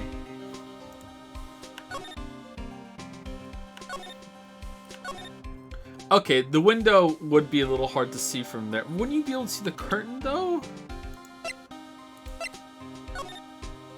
Oh, for sure. Okay, what does that mean, then? For sure, it's completely fucked. Okay, so if that's where it happened, this is the crime scene photo. Who the fuck took this? Who took a photo from the scene taken from near the kitchen? All right, did the chef take this, or did they take this? Because like that means he was killed like on this side of the room. He was killed down here, but these have windows too. Right? Is it just a mistake?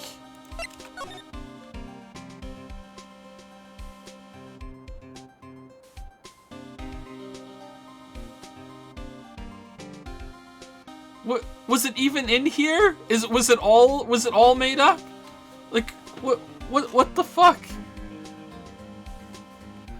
No windows, Morty, there's no windows. All right, like I thought like there was some like weird fucking shenanigans going on.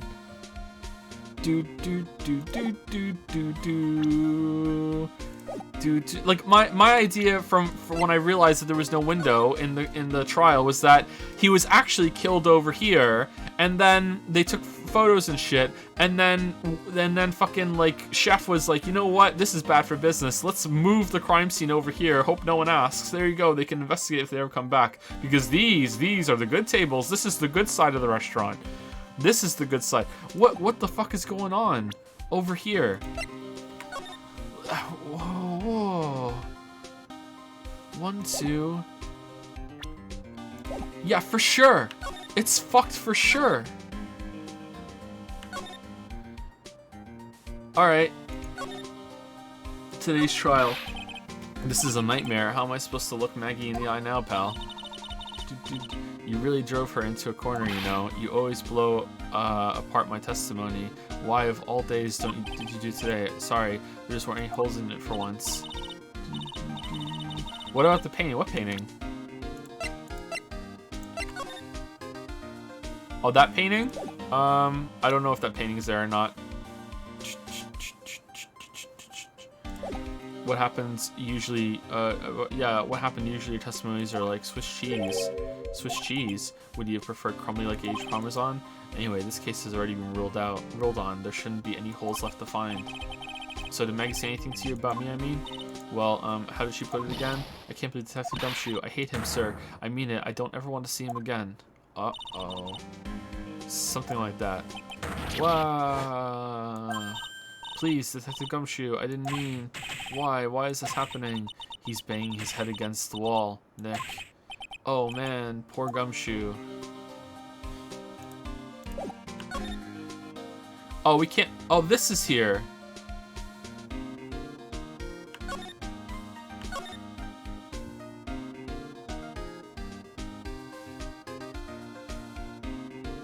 Oh, for fuck's sake. Oh, for fuck's sake.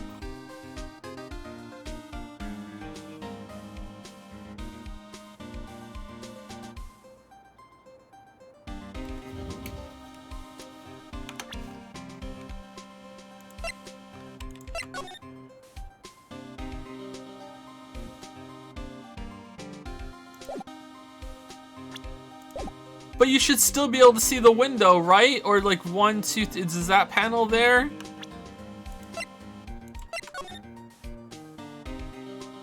It's still fucked up, isn't it?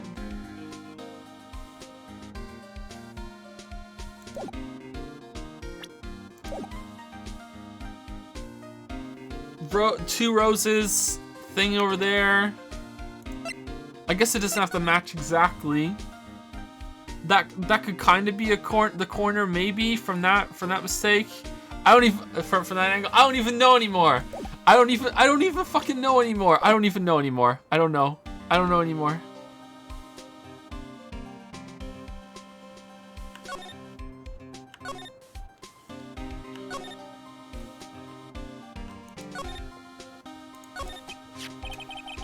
So did you like the twin tea set? I've never paid that much money for lunch before. I was so nervous my hands were shaking. So how did it taste? Well, for 20 bucks, I guess. I don't know how to describe it. Really, it was delicate. Delicate? You mean you liked it? It didn't taste bad to you? What's the matter with him? Looks like he's thinking. I don't have any taste buds, pal. That's it. I've been trying to think of the right word to describe the taste. And I just realized, it's bad. That's it. It tasted bad. Sigh. It's just kind of hard to admit to yourself when you pay 20 bucks for it, you know? Maybe you should have found out about the price after he had finished eating. It's like when you spend $5,000 on getting Klee, and then it turns out she's terrible, but you don't want to admit it, but then you finally do admit it, and then it gets you so fucked off that you just go free to play. That's what that lunch was like for Gumshoe here. Hey Nick, maybe that's why Glen Elg came here. Maybe he heard about the Super Fierce Twin Tea set. If by fierce you mean fearsome, speaking of Glen Elg, that reminds me. We still hardly know anything about the guy. Klea's top tier DPS. So I don't have her. It's just a meme video. Some big Genshin player like spent like $5,000 or $2,000 getting Klee and all the constellations for Klee. And was like, it's like someone probably has the image somewhere, and it's like, Klee's gonna be great. And then the second video is like, I spent $2,000 on Klee. And then the third video is, Klee fucking sucks. It's fucking great. Why don't we ask Detective Gumshoe what he knows, seeing as he's here? So what you're all excited about earlier? Huh? That's right, you said you were listening to the radio or something. Oh, that was nothing. I wasn't excited. Come on, Detective Gumshoe, you can tell little old me what you're listening to. Nothing really, it was just the daily exercise show. No. Oh, one lock. Okay. What the? A psyche lock. Ha ha ha. This lunch special's lobster sure is great. Then why are there tears in your eyes? I spent all my money on lottery tickets, pal. Can we just do it right now?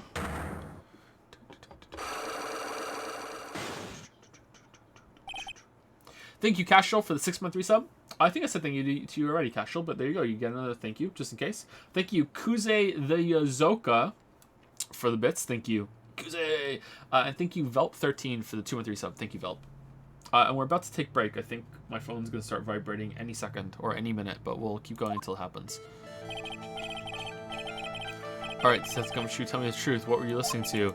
No way, pal. Now you've made a big thing out of it. I'm not going to tell you. We'll see about that, pal. Considering all the noise you were making while you were listening, it's pretty clear what kind of radio program it was. I'd say it was related to the lottery. I'm right, aren't I?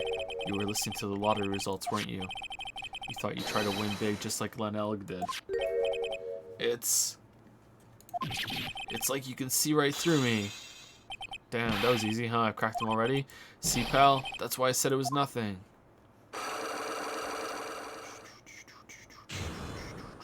Unlock successful. I'm usually pretty lucky, so I figured I'd give it a try. What's with everyone in the lottery? So, how'd it go? I won 50 cents. It'd be better to win nothing at all than half a lousy buck. I was so mad. Yeah, I know the feeling. I bought the same kind of ticket as Mr. Elg, see? And they've got this special radio show where they announce the winning numbers. They even do the drawings live on the air. It's intense, pal. I bet that's what Mr. Elg was listening to on the day he was killed. Yeah, what time is it now? It's just after 1:30. And are lottery results always broadcast at the same time? Yeah, look, I got this flyer when I bought the ticket. Millionaire radio flyer added to the court record. Experience the most thrilling 10 minutes of your life every Monday at 1:30 p.m. Millionaire radio, that sounds cool. I want to try it, Nick. Then buy a ticket, Maya, with your own money. That's the only way you're getting a thrilling 10 minutes out of me, Maya. Alright, let's go. Alright, what do we have to present to Gumshoe again? I think Maya said something, right? Let's just fucking present everything. Where'd you get this? Apparently everyone's listening to the show now. That's because everyone wants money. They say that the victim, Glenn Elg, was really into gambling. Yep, you can't beat gambling. I love it too. I won $500 last night playing cards with Nick. Huh? We were playing for money? Of course, so you better pay up. You're a smart one, waiting for a cop to be present before asking for the cash. We never did find the contents of that bag. It was medicine for Mr. Elg's ruptured eardrum, right? Yeah, we found traces of it in his left ear canal. He must have used it while he was at Treban, we're sure of that much. What do you think about this, Detective Gumshoe? Sorry, pal. Where's the green one that you were doing a analysis of? That's the apron Maggie was wearing. Yeah, it still smells like her too. And ketchup. Does this mean Maggie smells like ketchup? Yeah. Yep. A one-way ticket to happiness, huh? Glenn died because of this ticket. Yeah, but it's still a one-way ticket to happiness, pal. And Maggie was found guilty of murder because of it too. Yeah, I was just hanging out when I heard someone win the lottery. So I whipped out my trusty bottle of fucking potassium cyanide and got in his coffee so I could steal his ticket. I just carry it around just in case I need it. That's what was happening. Anyway, thank you Cubed Hexagon for the new sub. Welcome, welcome. And thank you Gilligan Pants for this 3-month resub as well. Thank you. I'm going to go take a break. I'll be back in 5 to 10 minutes. I highly suggest that you do so as well. It's not very good for you to stay seated for more than 2 hours. That's why there's an alarm now. Because it's really, really, really, really bad for you. Go ahead and walk around. I'll see you soon.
Alright, we're back.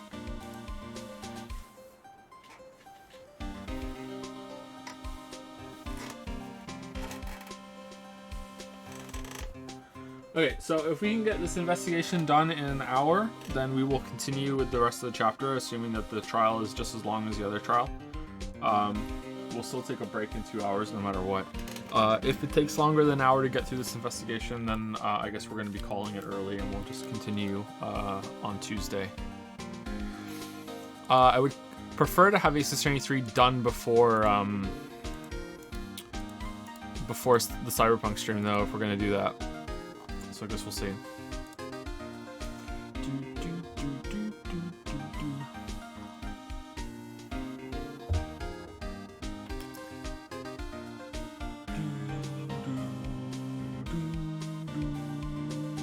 Thank you, Princess She or Princess Shy, for the 26-month resub. Thank you very much. Maggie was found guilty of murder because of it too. Okay. Let's see if we can get through this fairly quickly. Looks like anything about Maggie is an instant conversation stopper. Yeah, he's got a real soft spot for her, and it obviously hurts when you hit it. What do you think about this? Nothing to shoot. Nothing. Okay. Alright, who took the crime photo?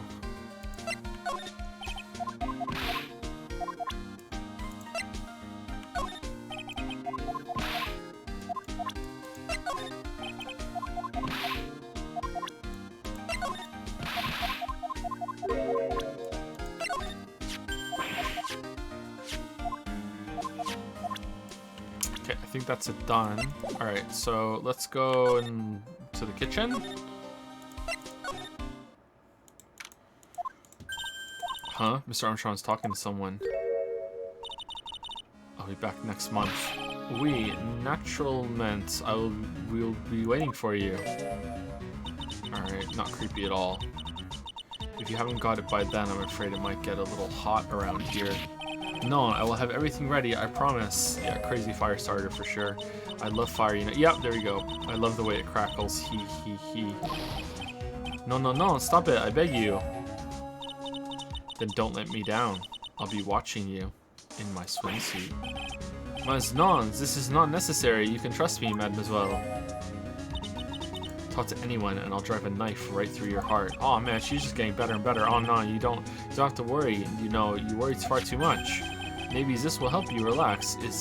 It is la oil of sandalwood. Sure. I do love raw meat from time to time. He.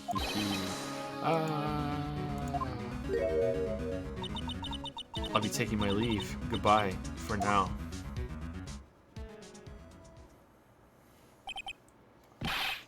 Ugh, I have the shivers. I must rub some of my oil all over my body before I become a nervous wreck.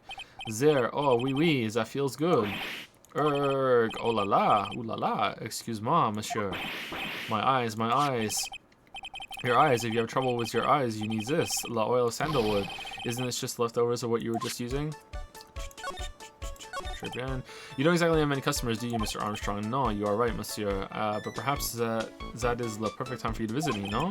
That way I can give you my undivided attention and cook for you la dish supreme. Putting on a brave face, huh? That's what girls do, Nick. But you are right, business is very difficult these days. Perhaps the name is la problem. People do not understand it. They think it is tray.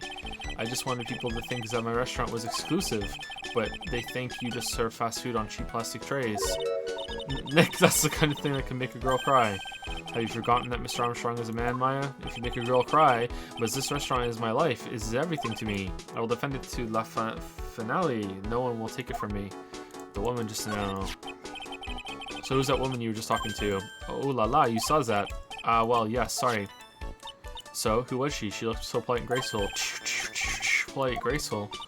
And she likes raw meat and fires, right? I mean, those two don't go together, don't they? Raw meat and fires. I'll be back next month. We natural man. I'll be waiting for you. Yeah, we just saw that. We don't know. I guess you could go somewhere else before you and then come here. Hey, Maya, I think it's pretty clear what kind of conversation they were having. You think so? Well, then let's show him that piece of evidence and see what happens.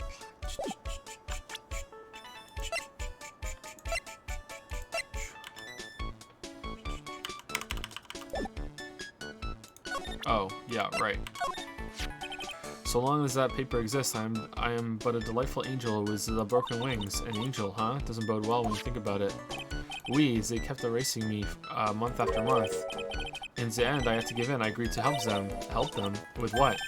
Must be Sarah. If I did not owe them the money, I would have refused, but my hands were tied. Please, what did you agree to help them with? No, I cannot say. If I tell you that woman, she will slice me up and eat me with the salad garnish. Oh, I hope he doesn't mean that he'll literally be sliced up and served with garnish. Yeah, probably. I'm going to guess that woman has something to do with the loan contract. Am I right? Ah, please, Mr. Armstrong, tell us about that woman. No. The woman who was here earlier, I take it that she's, why has it come to this? What a tragedy. Suddenly I find myself so deep in la debt, it is a sign of the bad world we live in, huh? No, I'd say it's more of a sign of a bad culinary skills. So who was here? Got him. Is a scary woman. She is from the loan office. Loan office? Is that where you borrowed $500,000 from? Oui, tender lender it is called. Catchy name. Just hearing it makes me want to borrow some money. Please, you must not borrow from them. If you must, no more than $10. $10? Sounds like your whole monthly stipend, Maya. Hey, I get a bit more than that, thank you very much. So tender lender is the loan office you borrowed $500,000 from, huh? I wonder if they've got anything to do with this case. Tender lender, where is it? Let's go. I'm a weak woman. When I am upset, I have to buy something nice to cheer me up. Thanks to him loaning me the money, I have to pay back $500,000 now. I am like his slave. I have to do everything that he tells me. Who's this he? The tiger. The tiger? Oui, he is the manager of the tender lender, a terrifying man, the big city mobster. When he shouts at me, my knees are trembling, and his voice is ringing in my ears for 3 days. As soon as I hear the noise of the battered old scooter he rides, I start to cry. What? A big city mobster who rides a battered old scooter? Does this guy resemble me by any chance? Oh, no. This man is a presence, a most formidable personality. Although, oui, he does have the spiky air just like you. Oui, there is a resemblance there, I suppose. Uh-oh. Sounds like this loan office is worth checking out after all. Alright, cool. If you want to visit the tender lender, it's just beyond Vitamin Square. Hey, Nick. If you need money, I can loan you some as long as it's less than $3. Thanks for the offer, just beyond Vitamin Square, huh?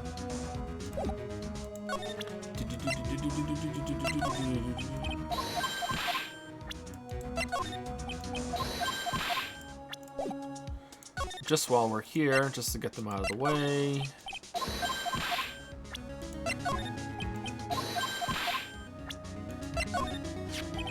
If only I had taken the right lottery ticket, I would not have any debts right now. I would be free.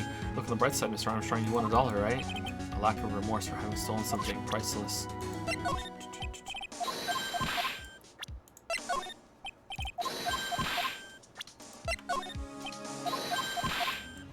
Okay, and I think that is everything. Alright. Oh wait, what about the broken vase? Yeah. It's true, my vases are broken all the time. I bought a new one the next day after the accident, but they wouldn't let me put it on the table because of the investigation. I mean, but it's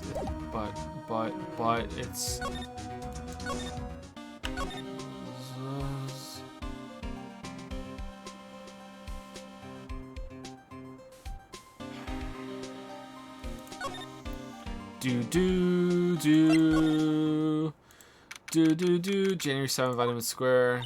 I don't see any sign of Mr. Kudo, do you? Maybe he went to buy another ton of bird seeds. I was kind of hoping he wouldn't be here anyway, at least not for now. Besides, any more seeds today and I'm liable to turn into a real phoenix. Got him! Hey, check this out. I wouldn't get too close to that if I were you, otherwise you might be in for a shock. My phony must be lurking someplace nearby. Just imagine a tiger loose in the city. Meanwhile, the real phoenix is like an abandoned chick lost in a vast urban jungle, huh? Don't worry, someday you'll grow up and become a ferocious tiger too. Don't lose hope. Why is she trying to pep talk me into becoming my phony?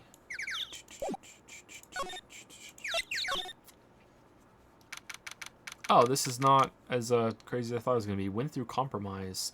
Tender lender. Damn, so strong he broke the punching bag.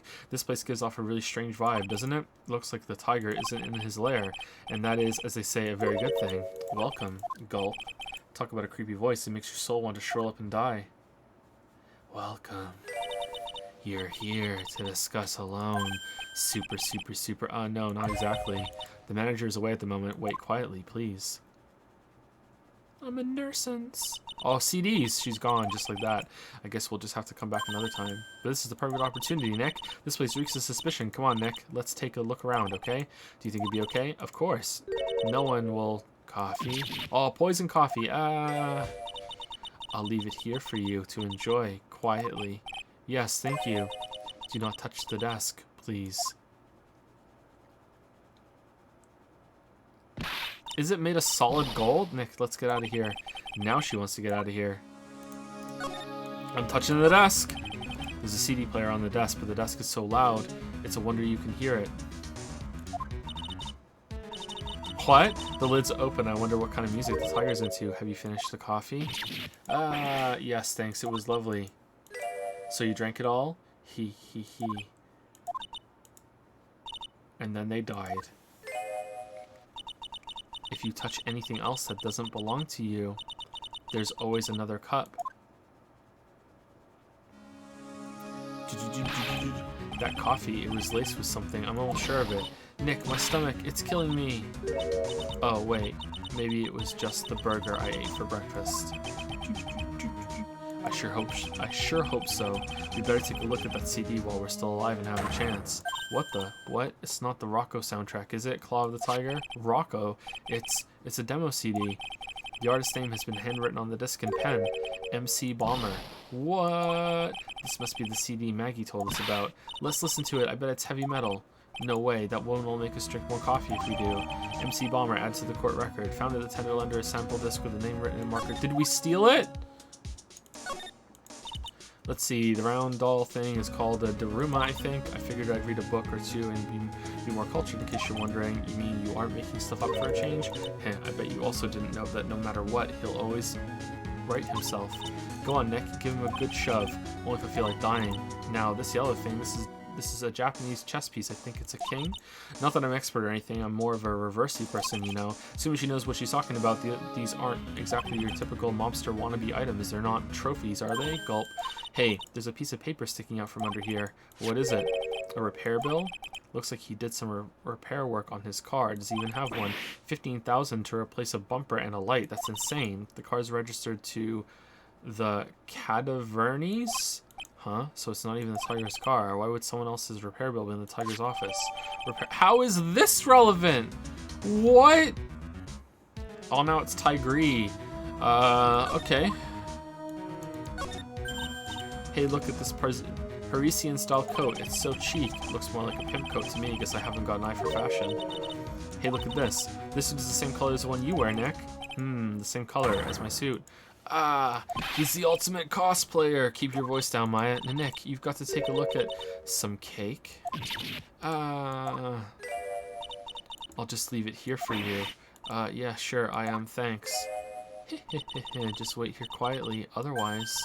Sure, did you hear that, Nick? Wait quietly, she said. Yeah, sure. I have my eye on you, only so I can take care of you, understand? I'm scared, Nick. So, what were you getting so excited about before? Look, on the lapel of the suit.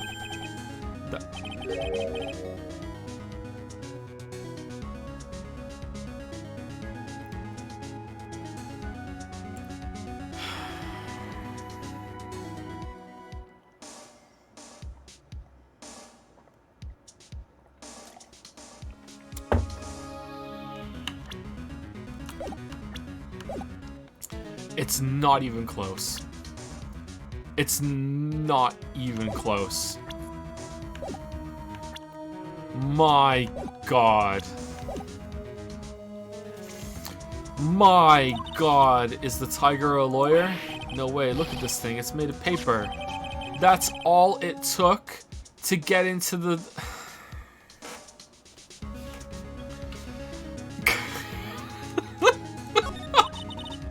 For some reason your badge suddenly looks really cheap to me, Nick.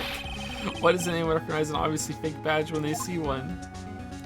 Is he gonna come in and Maya's gonna be confused who's who?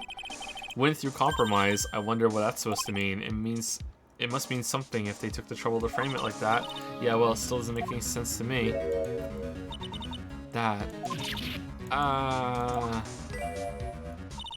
That's Tenderlender's guiding principle. Oh? Compromise the customer to win. Oh, I see. How about you, Nick? Well, as long as we don't have to compromise my hair, I'd say we're okay. That's one slogan no business owner should ever explain to their customers. Shudder. What's this? It's a punching bag. What? No way. You wouldn't catch me walking around with a bag like that. What do you mean, walking around? The design's gross to start with, and it's way too heavy to be practical. And why is it called a punching bag? Don't people know messenger bags are in? I knew it. I was right before. Back at Trade-Ban. Paris fashion is more my thing. I really, really hope she's pulling my chain on this one. That's one impressive desk on one impressive rug. It's solid gold, Nick. Gold. Just look at that shine. Only real gold shines like that. Would you really want such a shiny desk, though? Too loud. I don't know, but let's see what it's like to sit at a solid gold desk. No, don't. She'll come back. Wow, it's completely I'm completely dazzled. That's because it's completely dazzling. I can see up my nose in the reflection. That's got to be really distracting. So the desk isn't practical. No surprise there. All right, what happened down here? Oh no, someone dropped the ashtray on the floor. That's going to be a nightmare to clean up. Yeah, it's all over the rug and everything. I accidentally knocked over a really big space heater once. Cleaning up was such a pain. Such a pain. It was one of those super antiques where you have to burn a ton of charcoal. How did she manage to knock one of those over? Aren't they supposed to be super heavy? Oh hey, there's a book of matches here too. Trade-Ban. Matches, huh? Places don't give those out much nowadays. Hey, wait a second. What is it? Look what's printed on its cover. It says Trade-Ban. Trade-Ban matches added to the court record. These matches could come in handy. We might be able to use them. Yeah, to get out of court early. Yeah, the pilot light for the office boiler keeps going out. Swing and a miss, my ass. Swing and a miss. Alright, guess we inspected everything.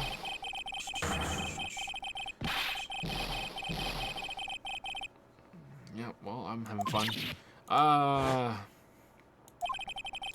Come out from under the desk, Maya. What are you two snooping around in my office for? Kiru, nothing, we were just... my precious carpet, you's got ash on my rug. You gonna wish your ugly feet never came through my door.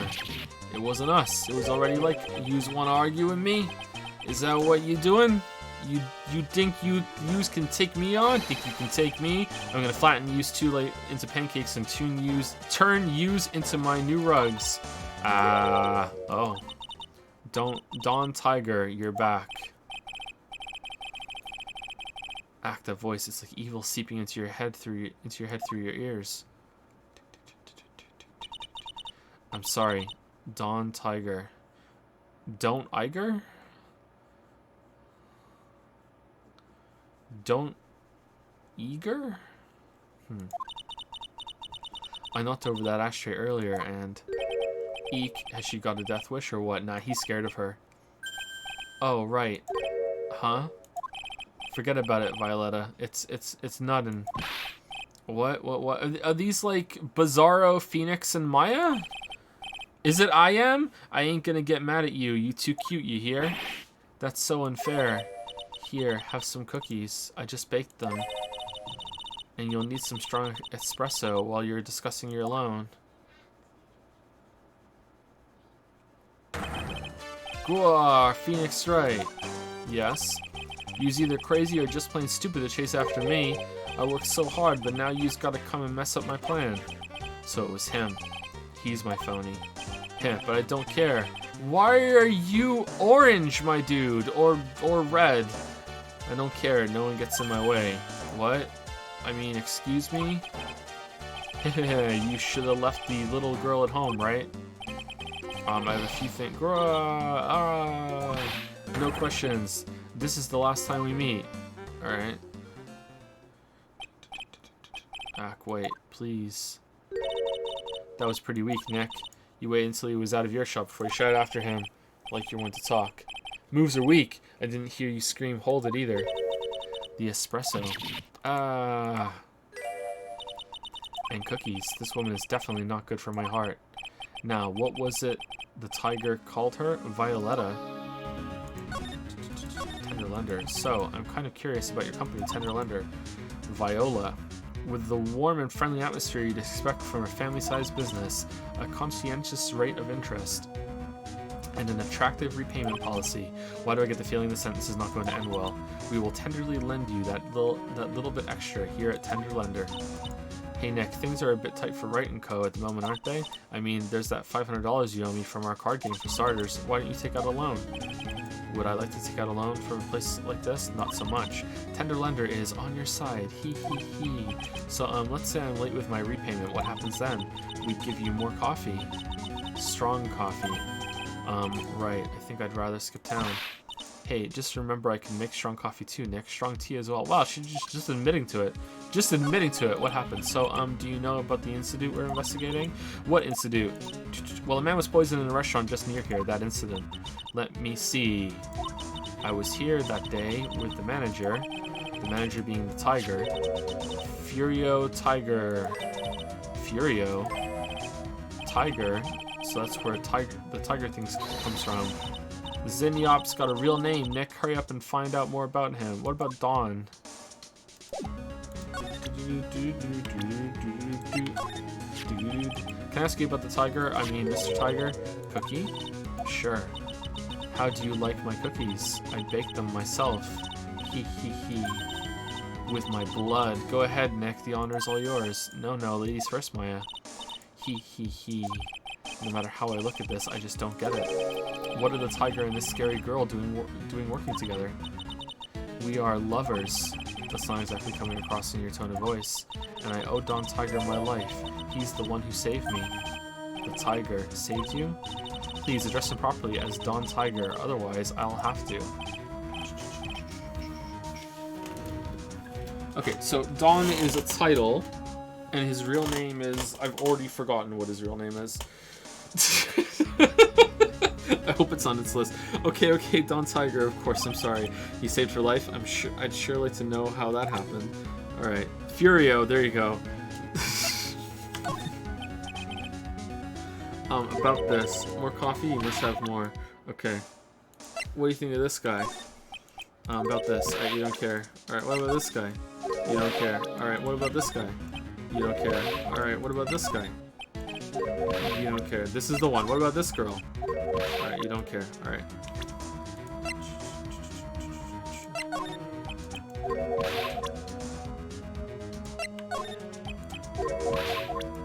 Wow, she doesn't care about anything.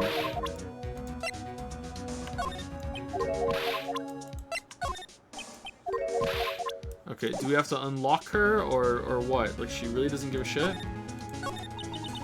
I'm very frail, you see. Just recently, I died. Once. Hee hee. You died? About 4 months ago. The doctor said to abandon all hope. Oh, the music! I came back different from the other side. I guess they were expecting her to take a boat ride across the River Styx. But Don Tiger, he saved me. He gave up everything. Everything? Wait, his name's Don and he's orange? When I found out what he had done for me, I was happy. No offense, but I'm finding that a little hard to believe. I decided I'd pay him back with my life by serving him coffee and an espresso. I still wonder about what's in her coffee. So, is that why you got that bandage around your head? Hee hee hee. This? It's decorative, the head bandage. So what's the story with the bandage? They put it on after the operation. It's just a little injury. A little fatal injury. Hee hee hee. A fatal injury? Maya just suffered one herself by the sound of it. So that's the injury you were talking about before when you said you had died once?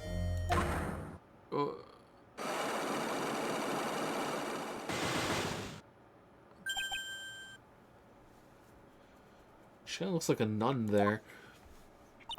Erg, she really creeps me out, Nick.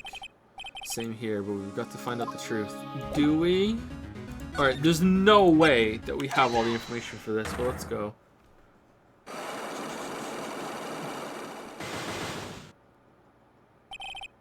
The head bandage. You said that bandage around your head was from an operation. You also said you suffered a fatal injury to the head, correct? Yes, the operation was very difficult apparently. Now, by fatal injury, you mean you were hurt very badly somehow, right? Hee hee. Did the injury in question have something to do with this? The bike is injured, right? The wheel guard?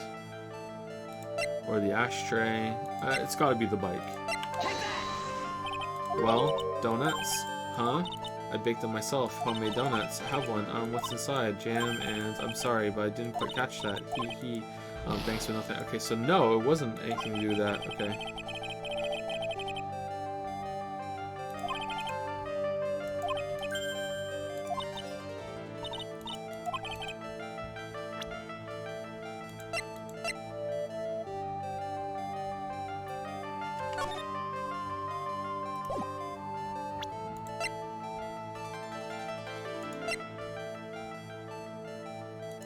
Okay, it was months ago, so I don't think I have it.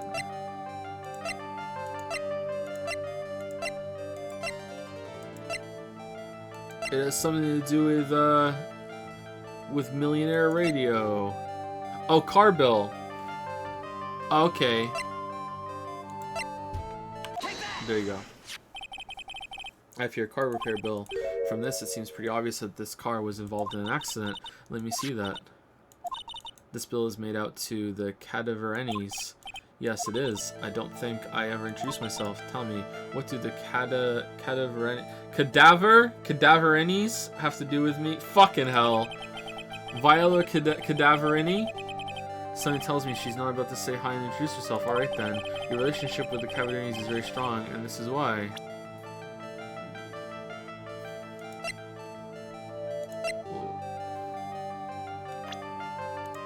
You are one?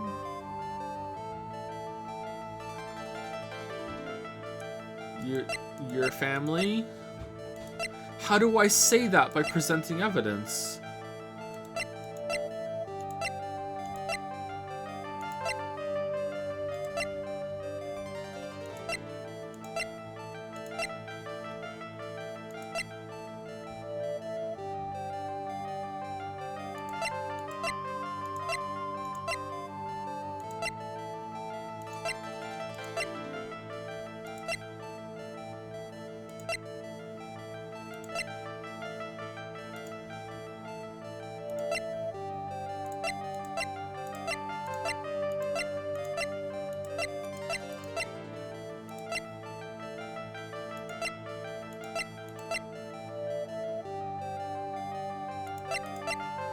Okay, let's just try her. So, what do you have to say for yourself now? Pretzels for you? Oh man, we got pretzels. Don't worry about the little white specks on the surface. I just sprinkled a small quantity of... No, thanks. My evidence must be half baked. Alright, so I guess we don't have it? Alright. Don't have enough evidence yet. Alright. I should investigate and gather some more clues before I try again. Alright, let's go to Gumshoe and say, hey, what do you know about this girl?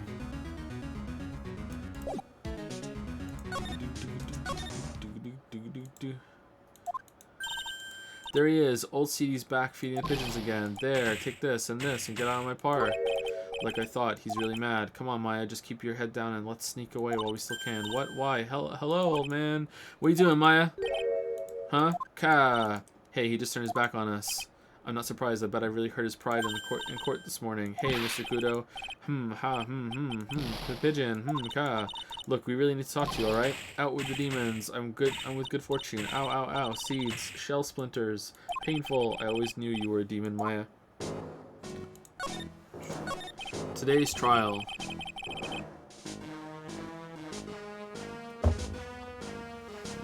I'm sorry about what happened in court earlier today, Ka.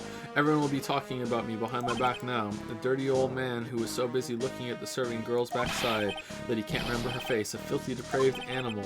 Not at all.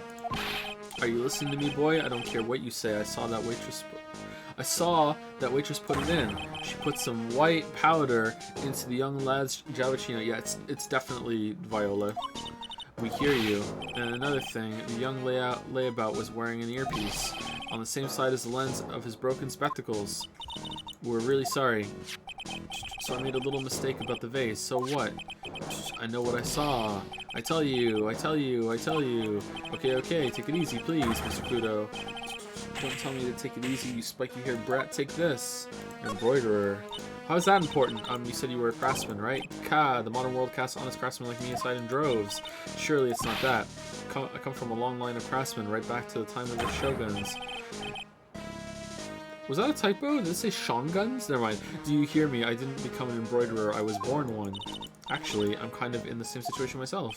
I wanted to stick my fingers up that dribbling old judge's nose and scream right down his ear hole, objection. Yep, yeah, that's how it goes. Oh, so did you want to become a lawyer when you were young? I don't think that's quite it, Maya. I think he's just in a bad mood, that's all. I got a tsunami of frustration inside and it's ready to burst out. If we let him start rambling now, we might never shut him up. What should I do? Cut in. Suck it up. Suck it up!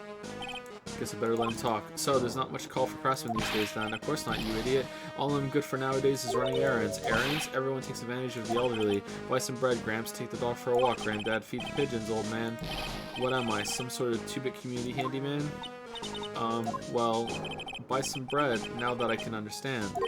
But what's the point of feeding some seedy pigeons? Why don't people say what they mean? Get lost, that's what they're trying to say. Oh yes, I'm just an inconvenience, you see. At home, at that restaurant, I just get in the way, don't I? I'm sure you don't.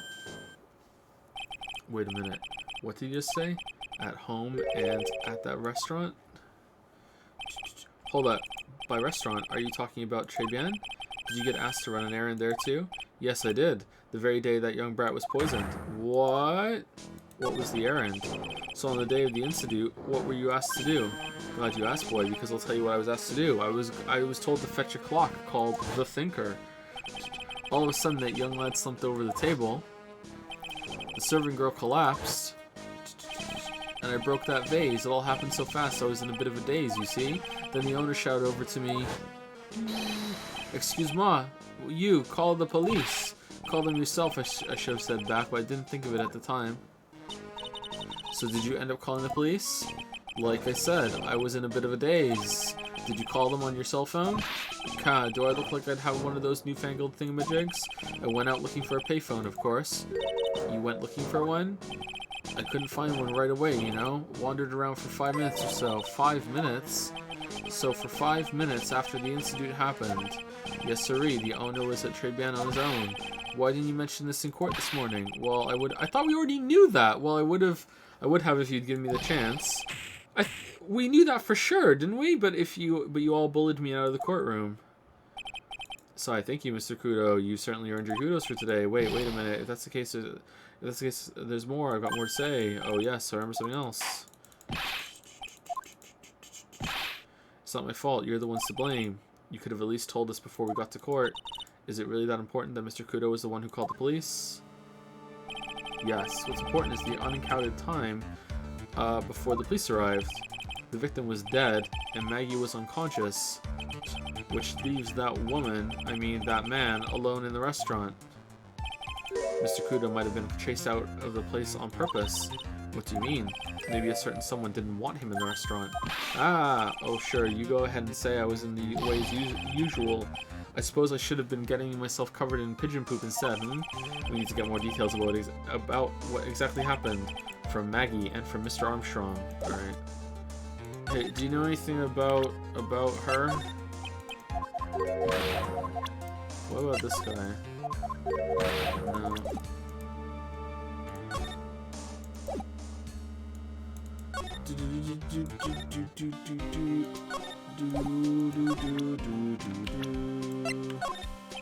What do you make of this? Sorry, pal. Fuck's sake, man.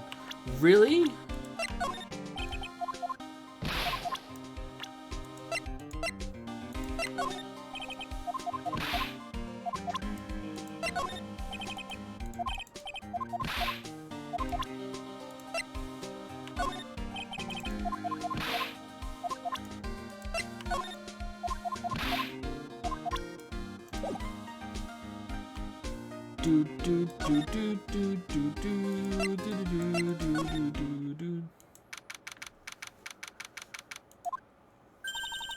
Looks like Mr. Armstrong is out again, but the place is open for business. You can't have an open restaurant without a chef. Hey, it's not my fault, Nick. Don't take it out on me. Only a couple of minutes after the incident happened, Mr. Kudo left the scene, leaving Mr. Armstrong here alone. Arg, missing when we need to talk to him the most. Maybe he's trying to avoid us on purpose. That could be it, yeah. Okay, I don't think we need to inspect anything around here. Let's inspect this, just in case.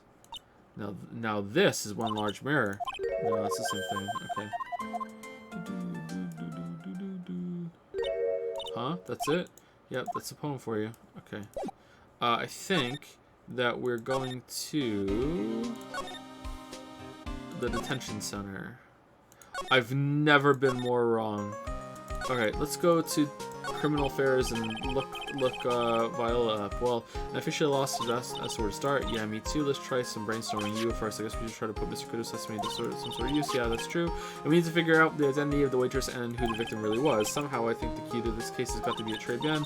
Well, then let's go back there and check it out again. Oh, and we should drop in on Maggie and see how she's doing too. All right, any ideas? So, anything on your mind? Actually, there is something. I was wondering about Zin Eop. You know, like what he's like and stuff. Okay, so we should have did this earlier. So we skipped this, so yeah, that's it. Oh yeah, I almost forgot about that guy. I had to beat you so hard it'll feel like you were smooching the express train. Phoenix Wright. You saying you Phoenix Wright? Because I'm Phoenix Wright, the one and only. Actually, I've learned a little something about my doppelganger. Huh? You did? What did you find out? Oh yeah, Maya was working at the restaurant when I ran into Don Fu whatever. Let's just say he was such a terrible version of me that I wanted a super defamation. What's that guy's story anyway? What does he have to gain by impersonating me?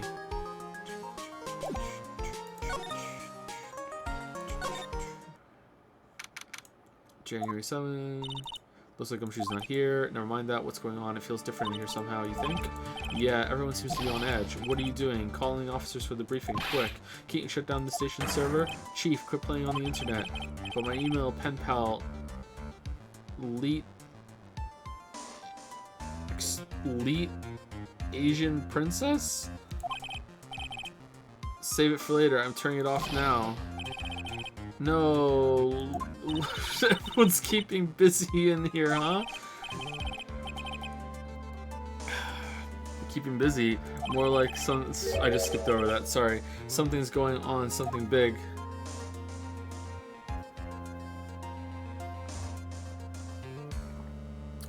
Examine. This must be the chief of detectives here. He looks lost now that the power to his computer has been cut. Oh well, I guess I'll just have to write her a real letter instead of an email. Alternatively, you could write up some reports. Just a suggestion. Dear Leet Asian Princess, how are you? I'm okay. How was the show last night? Wow, what an awesome job. Maybe I should send in my resume and become chief.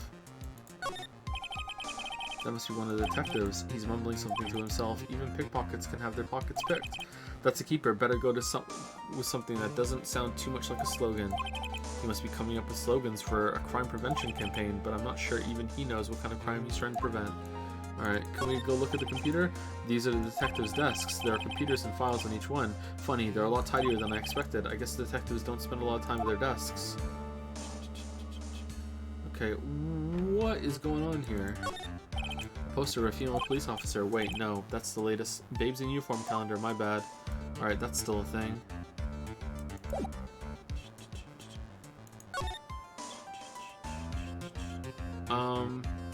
Alright, now is Maggie Bird here, or...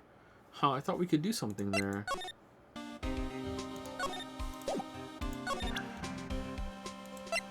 Did I present all the new stuff to Gumshoe? I did, right?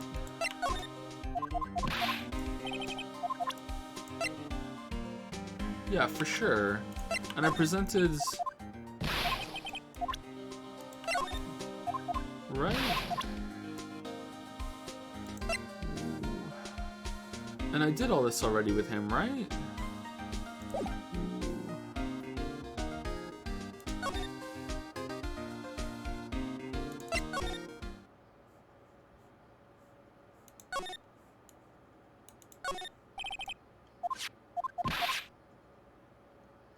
I didn't? Oh, is there something I'm supposed to present to him? Okay, let me go present all the profiles to him then. Because we did all the evidence, I think, for sure. You're looking upbeat as usual, and you're looking tired as usual, Detective Gumshoe. Yeah, that's life, huh? One guy's got it all and one guy's got squat. Is it just me or did the room get darker all of a sudden? You know, detective, this is the year of the gum. It is? Yeah, I think. Gum, huh? This is gonna be a great year for this old gumshoe then, right? Look at that, he perked up in no time. Maya, don't mess with him like that. Alright, what do you think of Mia? She crossed the enemy. Okay, I remember doing this. Mr. Godogi, canceling. Yeah, I remember doing this too. Maggie's probably crying all alone right now, huh? Yeah, thanks to you. Arg, I'm sorry. I'm so sorry. Maya, don't torch poor Gumshoe's feelings like they're cups of cheap creme brulee. You're really crazy about Maggie, aren't you? No, I'm not. It's not that you don't have to hide it, Gumshoe, it's pretty obvious. Yeah, you're way too plain looking for Maggie, right? I'd arrest you right now if you weren't so right. Okay? This guy was a real programming genius. They called him the walking computer at the place where he worked. What happens when he crashes through? I don't remember seeing this. What they said about Markiplier, I'm not sure. What happens when he crashes though? Does he just stop moving all of a sudden? Groan. He wasn't literally a computer, Maya. Anyway, there's nothing between Maggie and the victim. Yeah, that's what we found out yesterday too. Hey, Detective Gumshoe, don't you have any information that's a bit more fun? Fun? Oh, I know. So, have you paid a visit to where Mr. Elg worked yet? You might as well. Shit. His workplace, where's that? A computer firm called Blue Screens Inc. or something like that. Oh, I remember that. Sounds like a real stable company. This could be fun. Nick, let's go. Computers aren't really my thing. Another character? We'll be fine. I know all about that high-tech stuff. I wonder about that or something. It's just around the corner from this joint. You should take a look. Convenient. A computer firm called Blue Screens Inc., huh? Well, I'm gonna head back to the precinct now. We've got a big meeting starting in a bit. About Maggie's case, you mean? No, that's pretty much wrapped up now. There's another big case going down at the moment, so she's been pushed aside. Okay, we'll see you later then. In our swimsuits. Bye. Alright. Oh, the investigation, like, this seems a bit better than the other one, but man, the investigations still drag. You better get going, detective, or you'll be late. Actually, I kind of got a favor to ask. It's a big one. Can I have some cab fare or whatever? Favor? Yeah. It's for, Maggie, actually. I was kind of hoping you'd give this to her for me. A bunch of rice and hot dogs? What is it? It's a lunchbox. I got up early so I could make it. Here's your lunchbox, Maggie. It's fucking 30 hot dogs. And like, if that's a hot dog, then like that's just so much rice. And enough rice to feed 5 families. It's a lunchbox. I've been real worried about her. She looked like she'd lost a lot of weight. Detective Gumshoe. How many weenies are in here? There's not a person on earth who could down this much meat. You think? I love weenies. I can't get enough of their tender juiciness. So will you give it to her? It took me ages to make, so please say you will, pal. I can't exactly say no, can I? Gumshoe's lunchbox given to Maya to carry. A tenderly handmade lunchbox fills the stomach with love and plenty of weenies. Maybe I'll eat it myself if I get hungry. Don't forget, okay? I'm counting on you to give that to Maggie. Damn, I think she's gonna throw it in her face. He's finally gone. Alright, what horseshit's gonna be here? Oh my god. January 7th, Blue Screens Inc. Wow, this place is so high-tech. You can almost smell the electricity in the air. They're playing League of Legends for sure. It is a computer firm, Maya. They can't work without electricity, you know? Who are you? Take it back. Favorite place. Oh, hello. I'm sorry. Access is restricted to authorized personnel only. This is a computer programming laboratory. There are far too many trade secrets that could be leaked. Wow, what secrets? Everything you see here is classified. No information can leave this building. Understood. Who is this woman? She's like a robot from some kind of whacked educational show. My name is Lisa Basil. Lisa Basil? Lisa Isabel? Lisa Basil? Also a palindrome. What?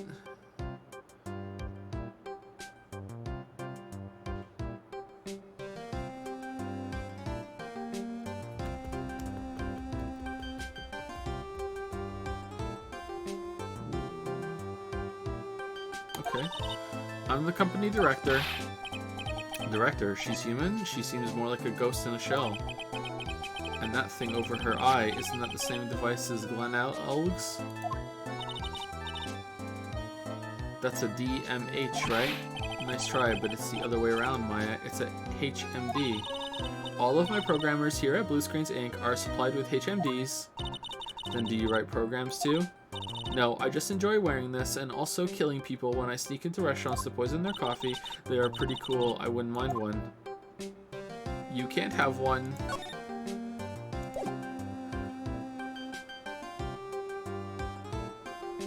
This is a very unusual character design, but okay, Blue Screens Inc. So what exactly is this firm's business? I will try to simplify it so that you can understand. We analyze the data management systems required by certain branches of industry, and then deliver optimum operating systems and source-level components to them. Huh? You lost me on the corner of analyze and management. It doesn't matter, they analyze stuff, you got that much, right? The software we produce is distributed on CDs. CDs? Yes, compact disc, digital optical storage media. Of course, CDs are used for software as well as music. It is a small firm, but all of my employees are first-class programmers. Let's ask one of them what they are doing. I'm playing League. Excuse me, what are you working on right now? I'm researching the impact of time-slicing commented on logical associated global variables. Obviously, program structure heavily influences response time and performance, so the code independence of global variables and memory overheads is vitally important to the success of the execution. Well, you get the idea. This is the sort of thing we are involved in. He's on Reddit. Do you good people follow all of that? Yeah. Your blank smile just said otherwise, Maya. You know about what happened, right, Miss Basil? You mean about Glenn being poisoned? Yes, I know. It's terrible. I was there. Can you tell us anything that might be helpful? I don't think so. A police officer was here earlier too, but I couldn't tell him anything either because the waitress who committed the crime has nothing to do with Blue Screens Inc. Blue Screens. Oh. How about Mr. Elk's desk? Have you cleared it out already? No, not yet. It's this one right in front of you. If there's anything that might be useful to you, you are welcome to take it. I guess there might be a clue here somewhere. It's been a month, hasn't it? And you still haven't? That's kind of unusual. Huh.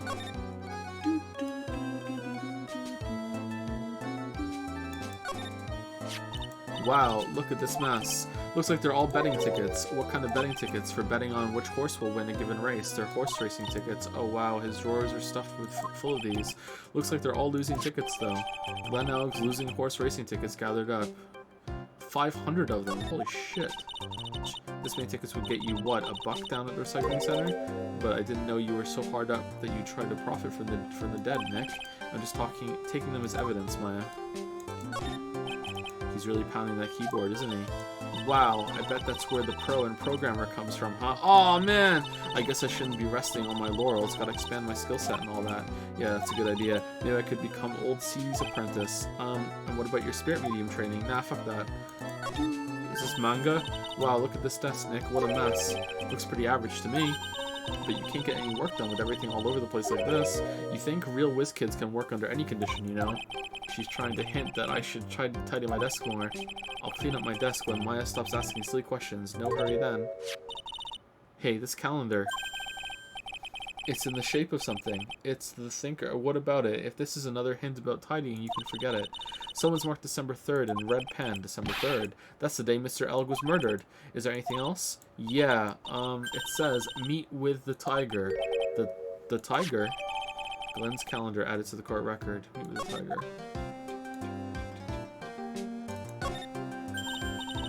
Hey, look, Nick, it's a supercomputer. It looks like it's really smart and wise, doesn't it? Computers are only as smart as the humans who use them, Maya. That explains why we don't use the computer in our office. You work there too, Maya. Yeah, but at least I'm... Please, don't argue about something that's so trivial. Otherwise, the computer will laugh at you. Makoto. She said she'd laugh at us, Nick. She's a human, Maya, not a computer. I mean, I'm not really that convinced, to be honest.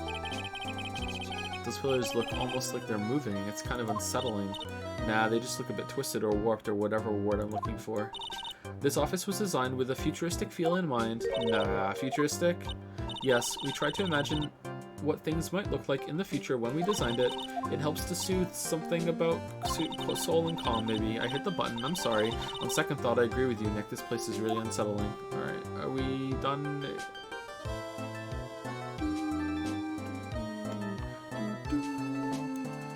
Alright. I'm a lawyer. Would you mind taking a look at this?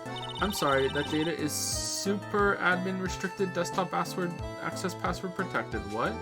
Super admin restricted desktop access password protected. Super admin restricted desktop access password protected. That's so hard to say. What? This is madness. No, Maya. This is Sparta.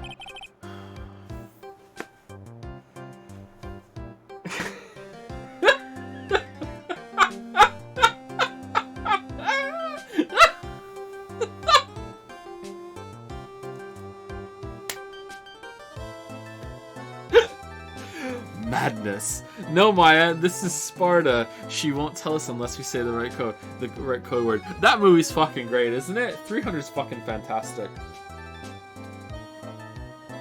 300 is the second best movie that I've ever seen at the theaters. Like, that was just such a great experience to see at the actual movie theater. It was just such a huge spectacle on the screen. It was such a good movie to see at the theater. Second best. Number one, watching at the movie theater, best movie experience, theater experience of my whole entire life was Mad Max Fury Road. That was so fucking good. I'm not saying those are the best movies ever. They're great movies, but for movies to see at the theater, to see the huge thing, man, those were good. He has seen 2 movies. Thanks, Merrick. Thanks, Merrick.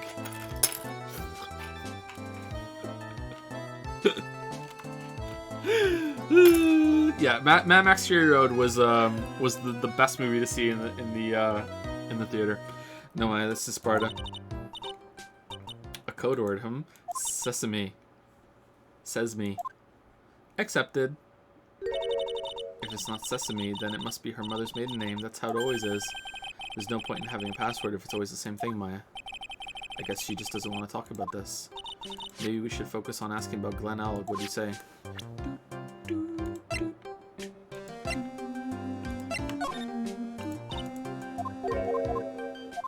Oh, this is a really long you gave the wrong evidence thing. Might as well just save and load.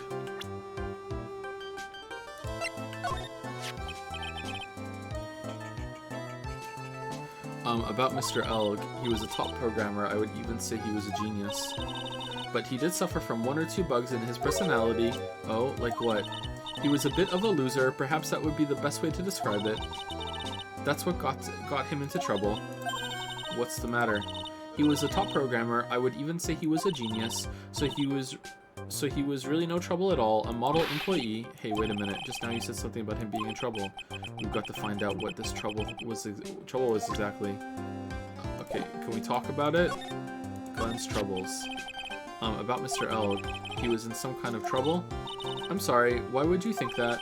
I thought you said something about it just now. You said he got himself into trouble because he was a bit of a loser. Fuck. 3 Psyche locks. I just realized Glen Elg is a palindrome. Yeah, so's her name. I guess Mr. Elg is like every other man with his own pile of secrets. A miserable pile of secrets. Alright, let's break through this right now.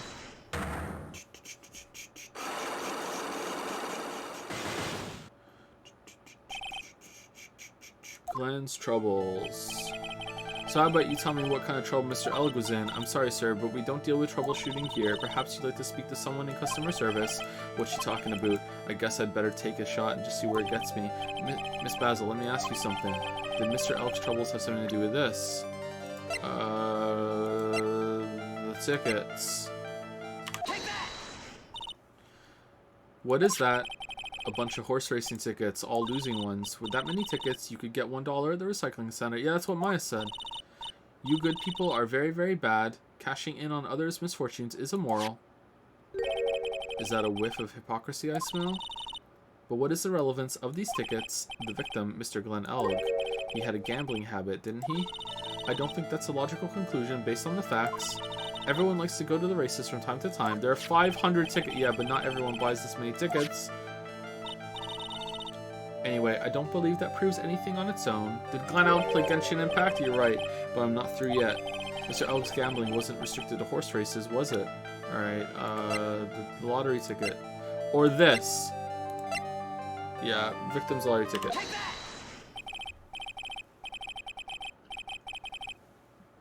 The lottery, horse racing, he bought a lot of tickets and lost a lot of times. That's got to have hurt his wallet pretty bad, don't you think? Oh, she's sweating! She's overheating. Maybe bad enough to be the cause of some pretty serious trouble, perhaps. No, you are right. Glenn did have a gambling habit. You good people must not follow his example. Do you understand? Trust me, even if I wanted to, I don't exactly have the money to buy any. But if you win, there's no problem, is there? And Glenn had a winning ticket, didn't he, for $500,000? Yeah, but it's hard to imagine how he could have been in trouble then, isn't it?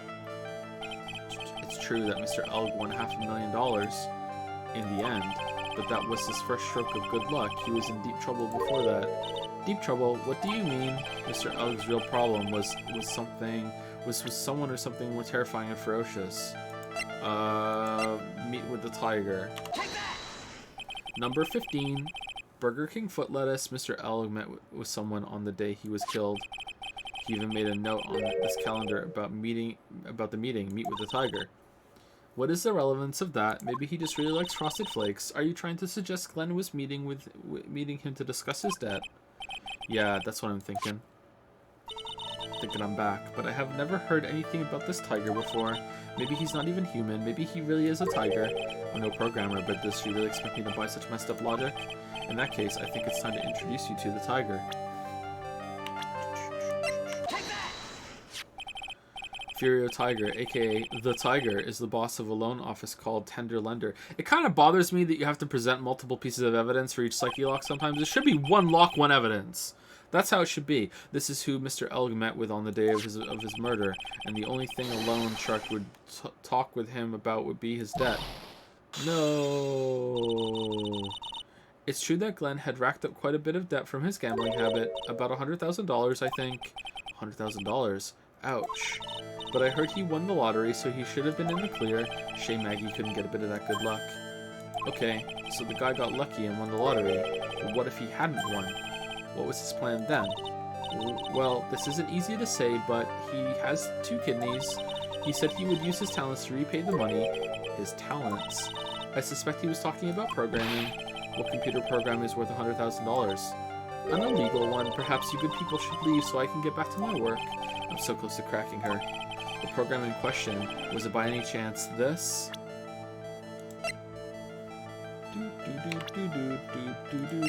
Mr. Robot, where is it? This is a very delicate matter. Without the necessary data... Shh! What? I know Mr. L creates some sort of program. She can't deny if I show the program itself as evidence. I'm so close to cracking her. The program in question was... Do I have to go to the police station and put it in a computer and run it and then find out? Fuck. Oh. That's it, isn't it? That's it.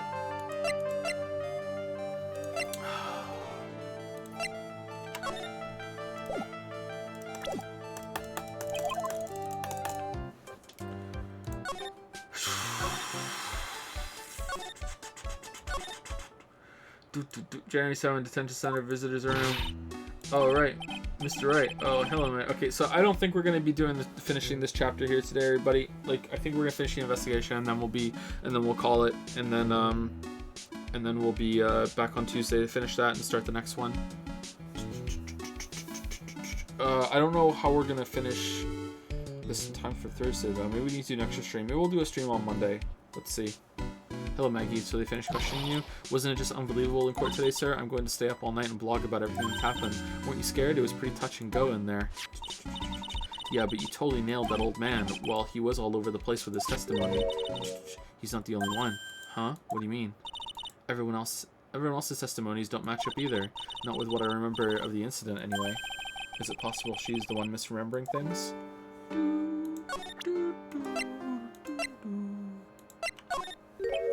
Oh yeah, I've got something you're going to love. Really? What is it? A lunchbox just for you. Here. Wow, a lunchbox. Weenies too. I can't believe it. Thank you, sir. Did you make this just for me, Mr. Wright? Nah, it was Detective Gumshoe. Who else would make such a nice lunchbox for you? Detective Gumshoe. Man, she's not going to be consuming the gum chalice at all. She's really mad at him. He's really worried about you. Looks like he put a lot of effort into making this too. can't accept it. Detention center rules. No gifts allowed, sir. Hey, come on, Maggie. Don't be like that. The rules are the rules. They'll lock you up if you break them. Somehow, when an ex-cop turns waitress says that, it seems a whole lot scarier.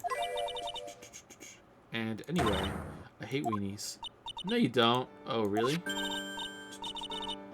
It's all yours, Maya. You can enjoy it with Mr. Right. But... She's right. It's better than letting it go to waste. But I guess so. Gumshoe's lunchbox eaten with Maya. Well, how was it? Hit the spot. I love weenies. Oh, good. I'm glad I gave it to you then, sir.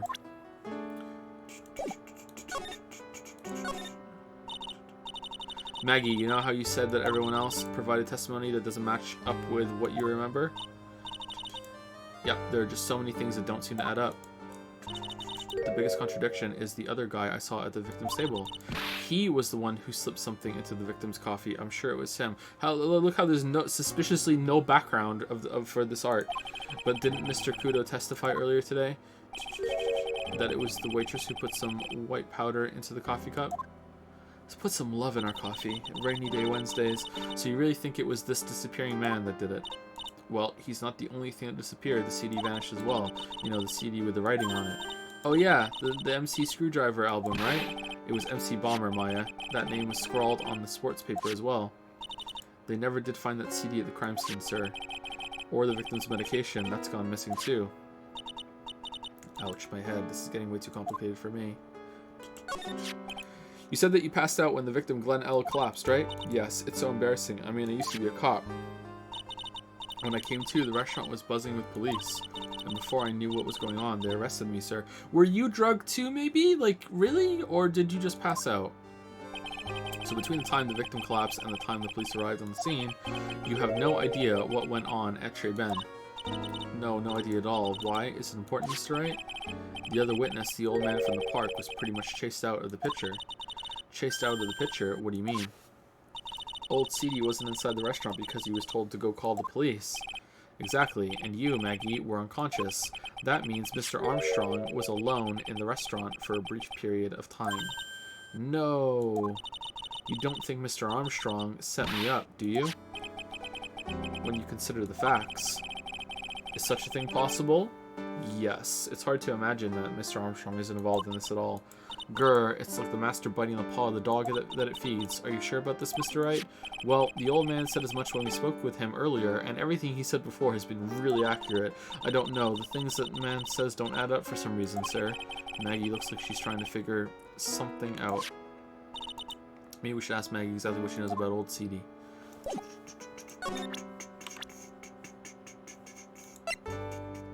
Oh, where is he? He's here. My bad. I feel much better after this trial this morning.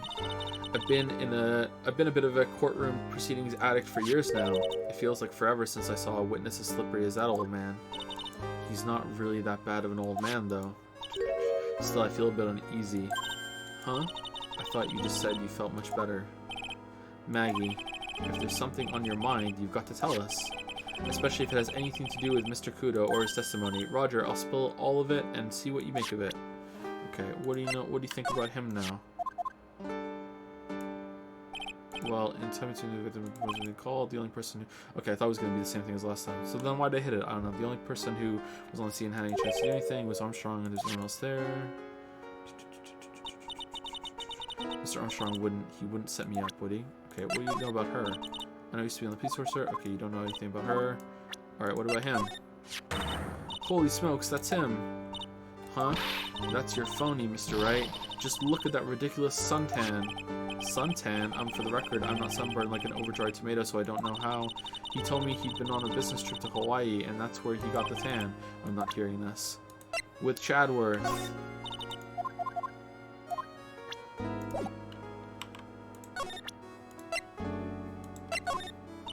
I know you said... Oh, you don't care about the CD that we found? Really? Ah, is that your attorney's badge? Actually, it's a fake.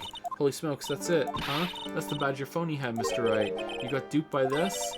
But it's a completely different color. And what about the fact that it's made of paper?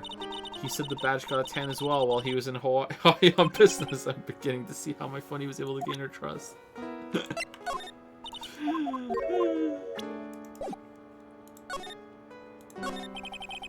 Is there anything about Mr. Kudo's testimony that stood out as odd to you? Actually, yes. The fact that he was even testifying to begin with doesn't quite what? Well, when I took the coffee over to the victim's table, it's true there was another customer in the restaurant. Yeah, we know that already. It was Victor Kudo. But I can't really say it was an old man. Okay, then how about calling him a really old middle-aged man? No, age isn't the issue. The other customer was a woman. A woman? Are you sure, Maggie? Well, I'm not 100% sure, but I think so. So, what did this woman look like? She looked scary and evil. She was sort of creepy. And she had kind of a cackling laugh. Creepy? Cackling? Why do I get the feeling I've come across a woman like that recently? Okay, but I just showed you her picture, and you didn't say shit. I know you... Is it her? Ooh.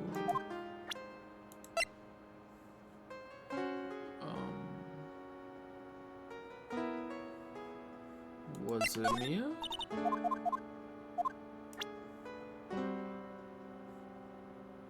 Did I hit the wrong thing? No, this is it? We're done? Okay. January 7, police station, criminal... Okay. Minter just went up in smoke! Why the heck isn't the press conference set up yet? The superintendent's here today, here already. Yeah, and there's a problem with the internet too. I already told you to stop using your computer, Chief, but I'm watching videos online. I'm catching up on my Asian soap operas. I have to wait. It's gonna have to wait, Chief. I'm throwing the switch. No, just when some young guy was about to confess...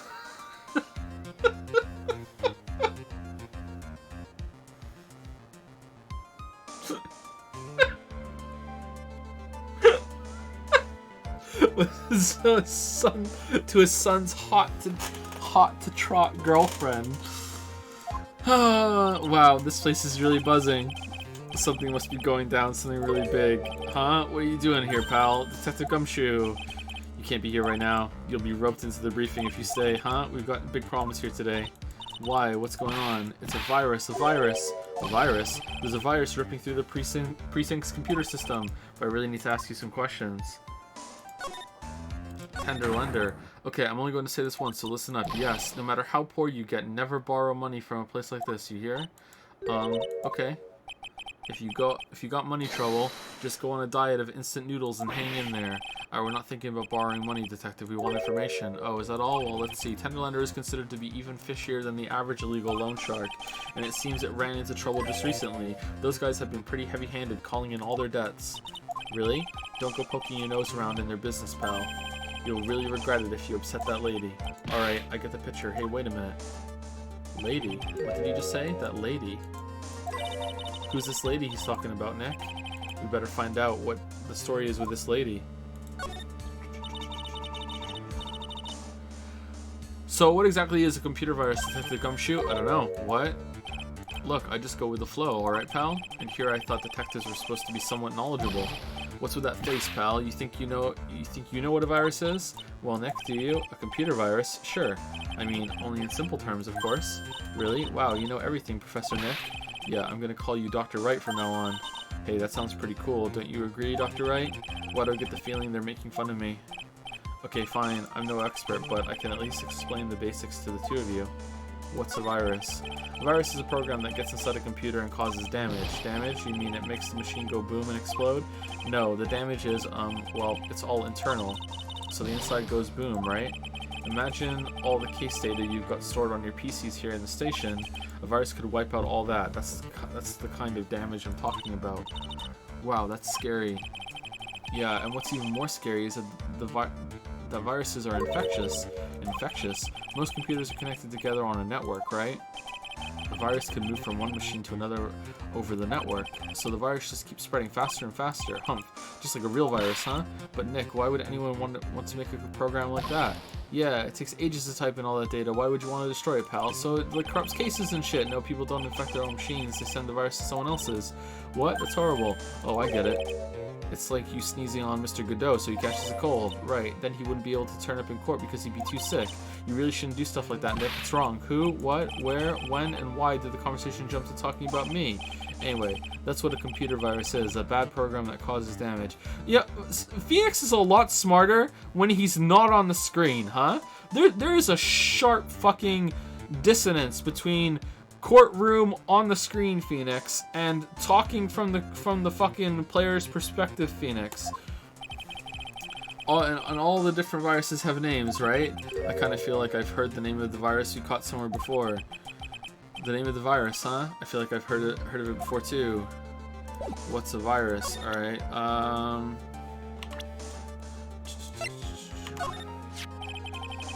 That's the girl who works over at Tender Lender. You want to stay away from her, okay? I mean it. She does look kind of unforgiving, doesn't she? That should be the least of your worries, pal. What's that supposed to mean? What could be worse?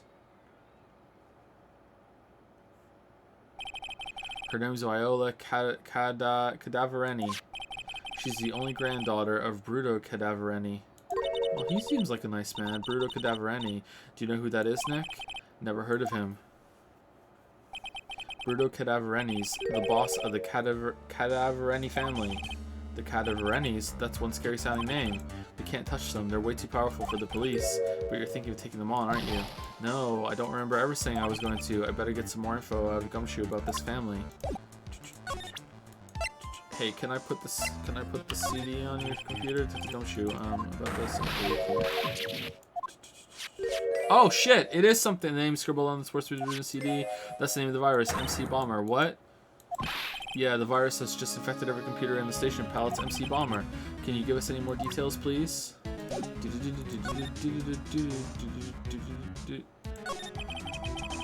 I'm not sure if I really want to get involved in this, but who are the Cadaverenis?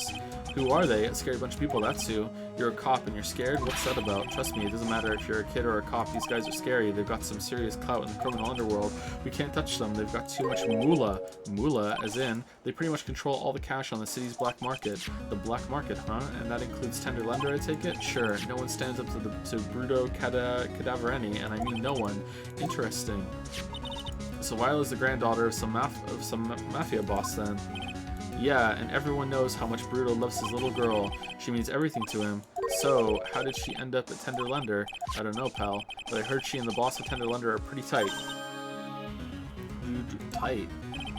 That's what it said in a file I read related to Maggie's case. Sounds like a pretty important clue. Thank you for sharing it with us. You know, after a trial. We already know about the MC Bomber virus from a while back. A group of criminals issued a series of demands to the head honchos of law enforcement. They threatened to release the virus if their demands weren't met. We thought we were fine with the Steel Mountain backup, but apparently that's been compromised too. Who are they? I don't know. Some hotshots from the criminal underworld would be my guess. And now the virus has been released, huh? Yeah, it's in every computer in every public office in the city. Everyone's going nuts. They're hopping around like they're dancing at a carnival. All this stuff with criminals and viruses, it almost feels like we're in a sci-fi movie. Apparently the programmer who made the virus was a real genius or something. The focus right now is on tracing the root of this virus on the black market. You mean someone put this virus up for sale? Yeah, and because this one's so powerful, they're estimating its price tag was in the millions of dollars, pal.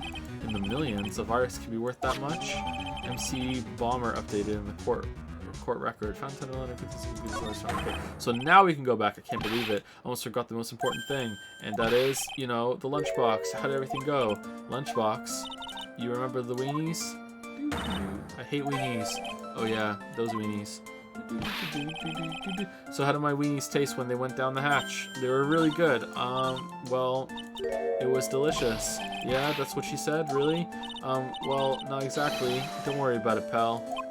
I figured something would happen, so I came prepared. Prepared? What do you mean? A second lunchbox? I made a jumbo lunchbox. Oh, do me a favor again, huh, pal, and deliver this? This sure is a heavy burden, in more ways than one. Good thing we're Lydia. I can just imagine Maggie's little eyes sparkling with joy when you bring her that. Weenies again, Nick? Tell me we don't have to eat all these too. I'm hungry. Gumshoe's lunchbox. Get into the night again. I really can't eat anymore.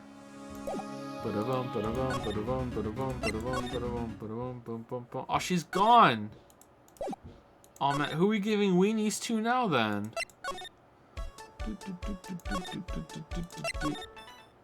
Oh, he's still not here.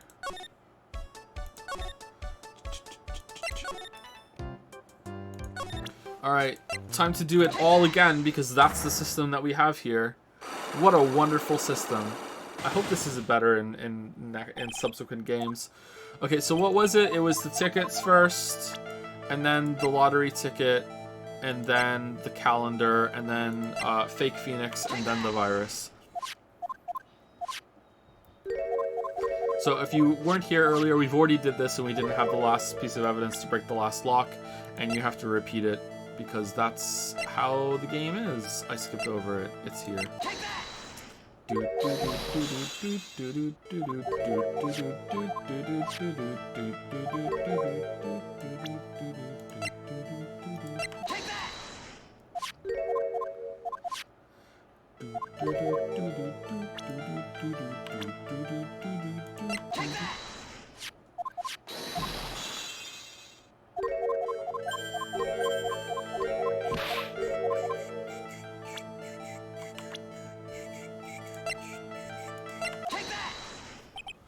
Well, this is it, isn't it? This is the virus that's infecting computers worldwide as we speak.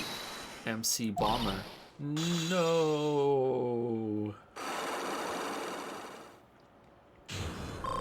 Unlock successful. Glenn's head had more processing power than any computer, but it had been infected with a gambling virus. Glenn was in too deep. You mean he was in debt? Yes, $100,000 in debt, not an easy amount to repay. So he said he was taking on some extra work, something a bit risky. Risky? How? Maybe he was going to become a waitress at Trey Ben. Where did you come up with these ideas? Risky extra work. So it's safe to say Mr. Elg was the creator of this virus, huh? The MC Bomber virus? Yes. It was a work of genius, in a bad sort of way, of course, but still genius. Something like that would probably fetch several $1 million on the black market.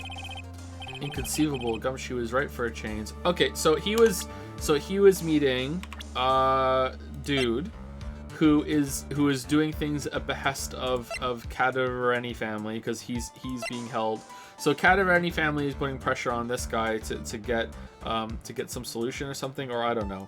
And so he's being pressured, and he's putting pressure on him through his debts at Tender Lender.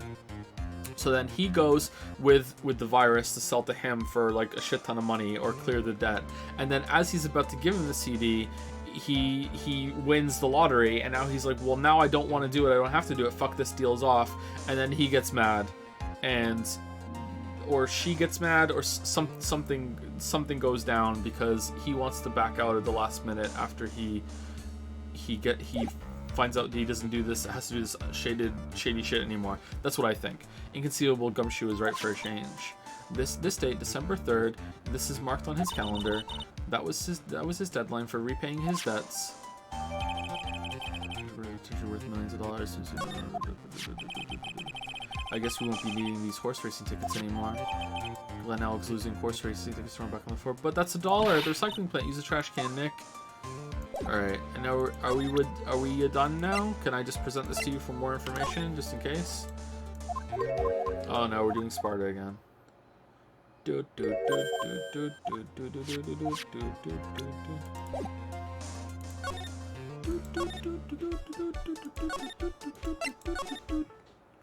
Still not back. Maybe he doesn't come back.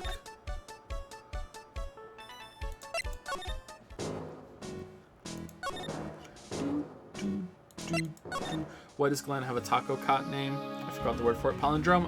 We don't know. That character we just spoke to also has a palindrome name. I don't think anyone else does, though.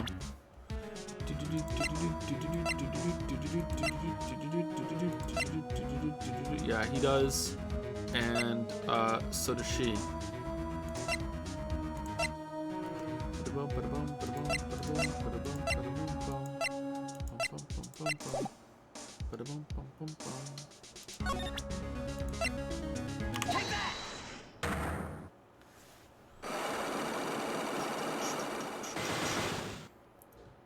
Oh, this is gonna be tough. Alright, so we did this already, and we got stuck pretty early. Okay, and this is why you're related, because you are one of them.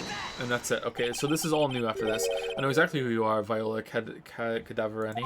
It's a hard name for me to say. You sustained that injury in a traffic accident, didn't you? Thank you, Dashaway22 for the 16-month resub. And thank you, Cat Hands, for the 37-month resub. Thank you so much. And we'll be finishing up soon, I think, because I think we're at the end of the investigation and we're going to stop it before we get into the trial. And then we'll start next stream. I think we're probably going to stream Monday, Tuesday, Wednesday, Thursday next week. And Thursday will be the end of the stream week with Cyberpunk instead of streaming Tuesday through Friday. I think that's what we'll do. And that way we can get Ace Attorney 3 done before Cyberpunk. It happened about 4 months ago. I was driving in one of our family's cars when someone pulled out in front of me. It was a motorbike or something like that. I don't remember it much. Anyway, I served to try to avoid it, but... Oh, the scooter was involved! I took a blow to the head, a bad one. Yeah, I can imagine. No Game Awards then? When is the Game Awards?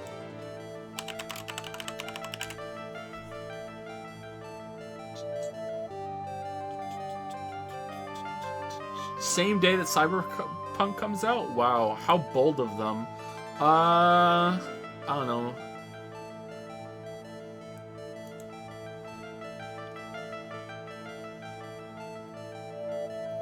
Maybe, we'll see. We probably should. So the person on the bike. I'm guessing they didn't get away with injuring the Viola Cadavereni, right? I don't know what happened to them. They ran away, or so I heard. Ran away. If they'd stayed, I'd have... Is it possible? Could the person who committed the hit and run have been...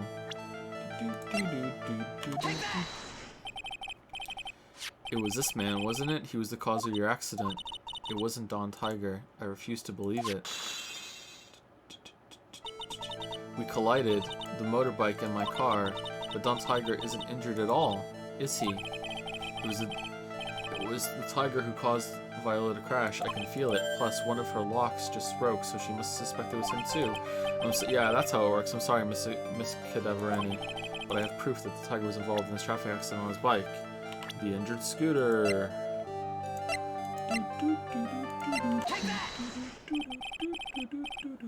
It's not exactly a motorbike, but Mr. Tiger rides around on a scooter, doesn't he? And you'll notice that the front wheel guard is badly damaged. And his helmet. Miss Cadavereni, you know the truth, don't you? He. This repair bill was paid by Furio Tiger. The Cadaverenis have known for ages who caused the accident, haven't they? It's possible, perhaps. Somewhere inside me, I know that may be true. I knew it. But Don Tiger still saved my life. The operation was very complicated. It was very, very expensive. How much are we talking? Very, very, very expensive. She seems kind of hesitant about giving me an actual figure. I should back off. Well, anyway, it was the tiger who paid for it, right? After I recovered, Don Tiger told me. He said he paid for the operation because he cared about me. I believe him. Really? But do you honestly believe that to be true? Do you want to know what I think? I think the reason he paid for the operation wasn't because of you, but someone else. Leon. Perhaps I shouldn't be saying this, but your grandfather, Bruto Cadavereni, controls a lot of dubious cash, right? And you are his beloved pride and joy. Sure, I don't know exactly how much the operation costs, but if you weren't the granddaughter of Mr. Cadavereni, do you think Mr. Tiger would have paid the money? $1 million. Honestly, that's a lot less than I thought it was going to be. That's a lot of fucking money. But, like, the way she said very, very, very, and where she comes from, the head bandage. 4 months ago, I was in a traffic accident. That's why I needed the operation. When I woke up, they told me it was nothing serious. A simple procedure. Oh, really? Well, I guess if she recovered in 4 months, it couldn't have been too big. They said the operation cost $1 million. A $1 million bucks. Are you just being taken for a ride? Is there anything, like, are you fine? My grandfather ordered Don Tiger to pay $1 million in compensation. Okay, I guess not then. Compensation, huh? It's underworld lingo, undercourt lingo for paying money to settle a score. Basically, pay or get into some serious trouble. But $1 million bucks? Yeah, definitely based in America. This has to be related to our poisoning case somehow. I wanted to believe him. I wanted to trust what Don Tiger said. He said it had nothing to do with my grandfather being Bruto Cadavereni. I wanted to believe he helped me because he cared about me, not about my grandfather. Aw, the evil girl's sad, but I knew that wasn't really true. Wow, I'm so sorry. What he did to get the money was evil. And I liked it. He said it was all for me, so I helped him. You helped him? In what way? Here, take these. What are these? Medical papers? I'm Bruto Cadavereni's granddaughter. He had to pay compensation. He was made an offer. He simply couldn't refuse. Nice! Oh, this is gonna be a slam fucking dunk in trial tomorrow. A $1 million bill for cranial surgery payment was due last year. Right, because it's January. Okay. Wow, I feel so bad for Viola. It's inexcusable, huh?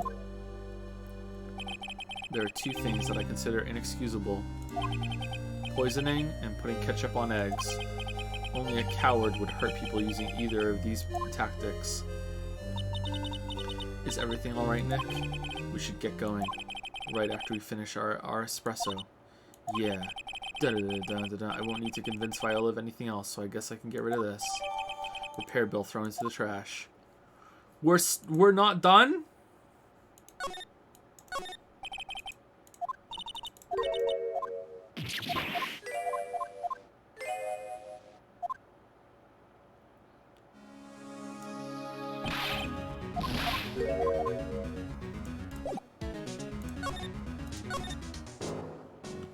Do you have to talk to you about something?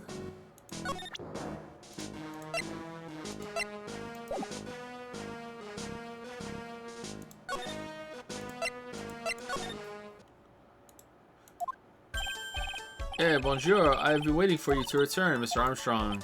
Ah, good timing. I was hoping to find you here. We'd like to ask you a few questions. Well, he hasn't got anything to say to you, fellas. Oh, shit. It's Zinniok. Who you calling Zinniok? Ah. Come out from under the table already, Maya. Under the table? Okay, hand it over. What? You want to play games with me? I don't recommend that. The medical papers now. How do you know? Uh-oh, I think he wants Viola Cadavereni's papers back. You mean this? The $1 million medical papers? Miss Cadavereni trusted you. That's why she said that she helped you. Forget about it. That girl's dumber than an eggplant. Whoa, you want to know what's sad? I tell you what's sad. And it ain't only her face. She thinks she's got power because she's Bruto's little girl. Now that's sad. Oh, you're a dick! I can't let you have these papers. Tomorrow in court. I thought you were just going to be like some dumb guy that's been strung along. Now you're an asshole. Alright. I'm going to expose what you did to get the $1 million you used to pay this off. Are you crazy or something? I don't care if you want to give it to me or not. There's two of us here. You got that too. Oui. Mr. Armstrong? Forgive me. Désolé, I cannot argue with him.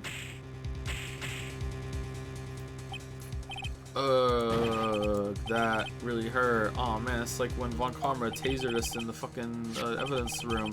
Is that all you've got? I'll be taking those papers now.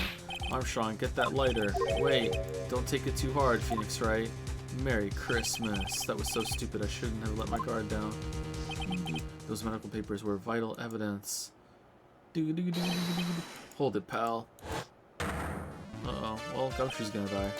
Detective Gumshoe! Detective Gumshoe? You think you're gonna stop me, Detective Gumshoe? Beat it. Bruh. Whoa. Come on, Gumshoe. Keep it together. You guys, get out of here. Leave this guy to me. But go, pal, and take this. If you get hurt, who's gonna look after Maggie, huh? Alright, thanks, Gumshoe. Wait, Nick, don't leave me behind. I'll get even with that guy tomorrow. In court! Tenderlander is going down. At some point, we're gonna have to eat these weenies. At some point, the weenies are gonna be vital evidence. The weenies will be important. Oh, all right. So we're at 3 hours and 45 minutes. So not that bad, actually. Not too far under. I would continue, but I have a feeling that this is going to be at least 2 hours, and that's going to be cutting close to 6 hours. And yeah, I don't think that's a good idea. So we're going to stream on Monday. I think I can't promise because I don't know what's going on. Because I don't usually plan to stream on Monday, but if I can stream on Monday, I will stream on Monday. It's possible we'll be streaming on Monday. I'll probably put in stream announcements at some point over the weekend on Discord if you want. If I decide on Monday. So that's it, and then we'll finish this case on Monday, and then hopefully we can get through case 4 and 5 on Tuesday and Wednesday by doing some longer streams. I'll prep myself for that, and then on Thursday we will stream Cyberpunk 2077. Sounds good. All right. Before I go, thank you, DDDO, for the 4-month resub. Thank you very much. I said thank you to Cat Hands tonight. Yes, I did. I remember. Okay, that's it. Have a good rest of your day. Enjoy your weekend. If you get Cyberpunk early, congratulations. Hope you enjoy it. People are saying that the combat is good. I am skeptical. I don't think it's going to be bad, but we shall see.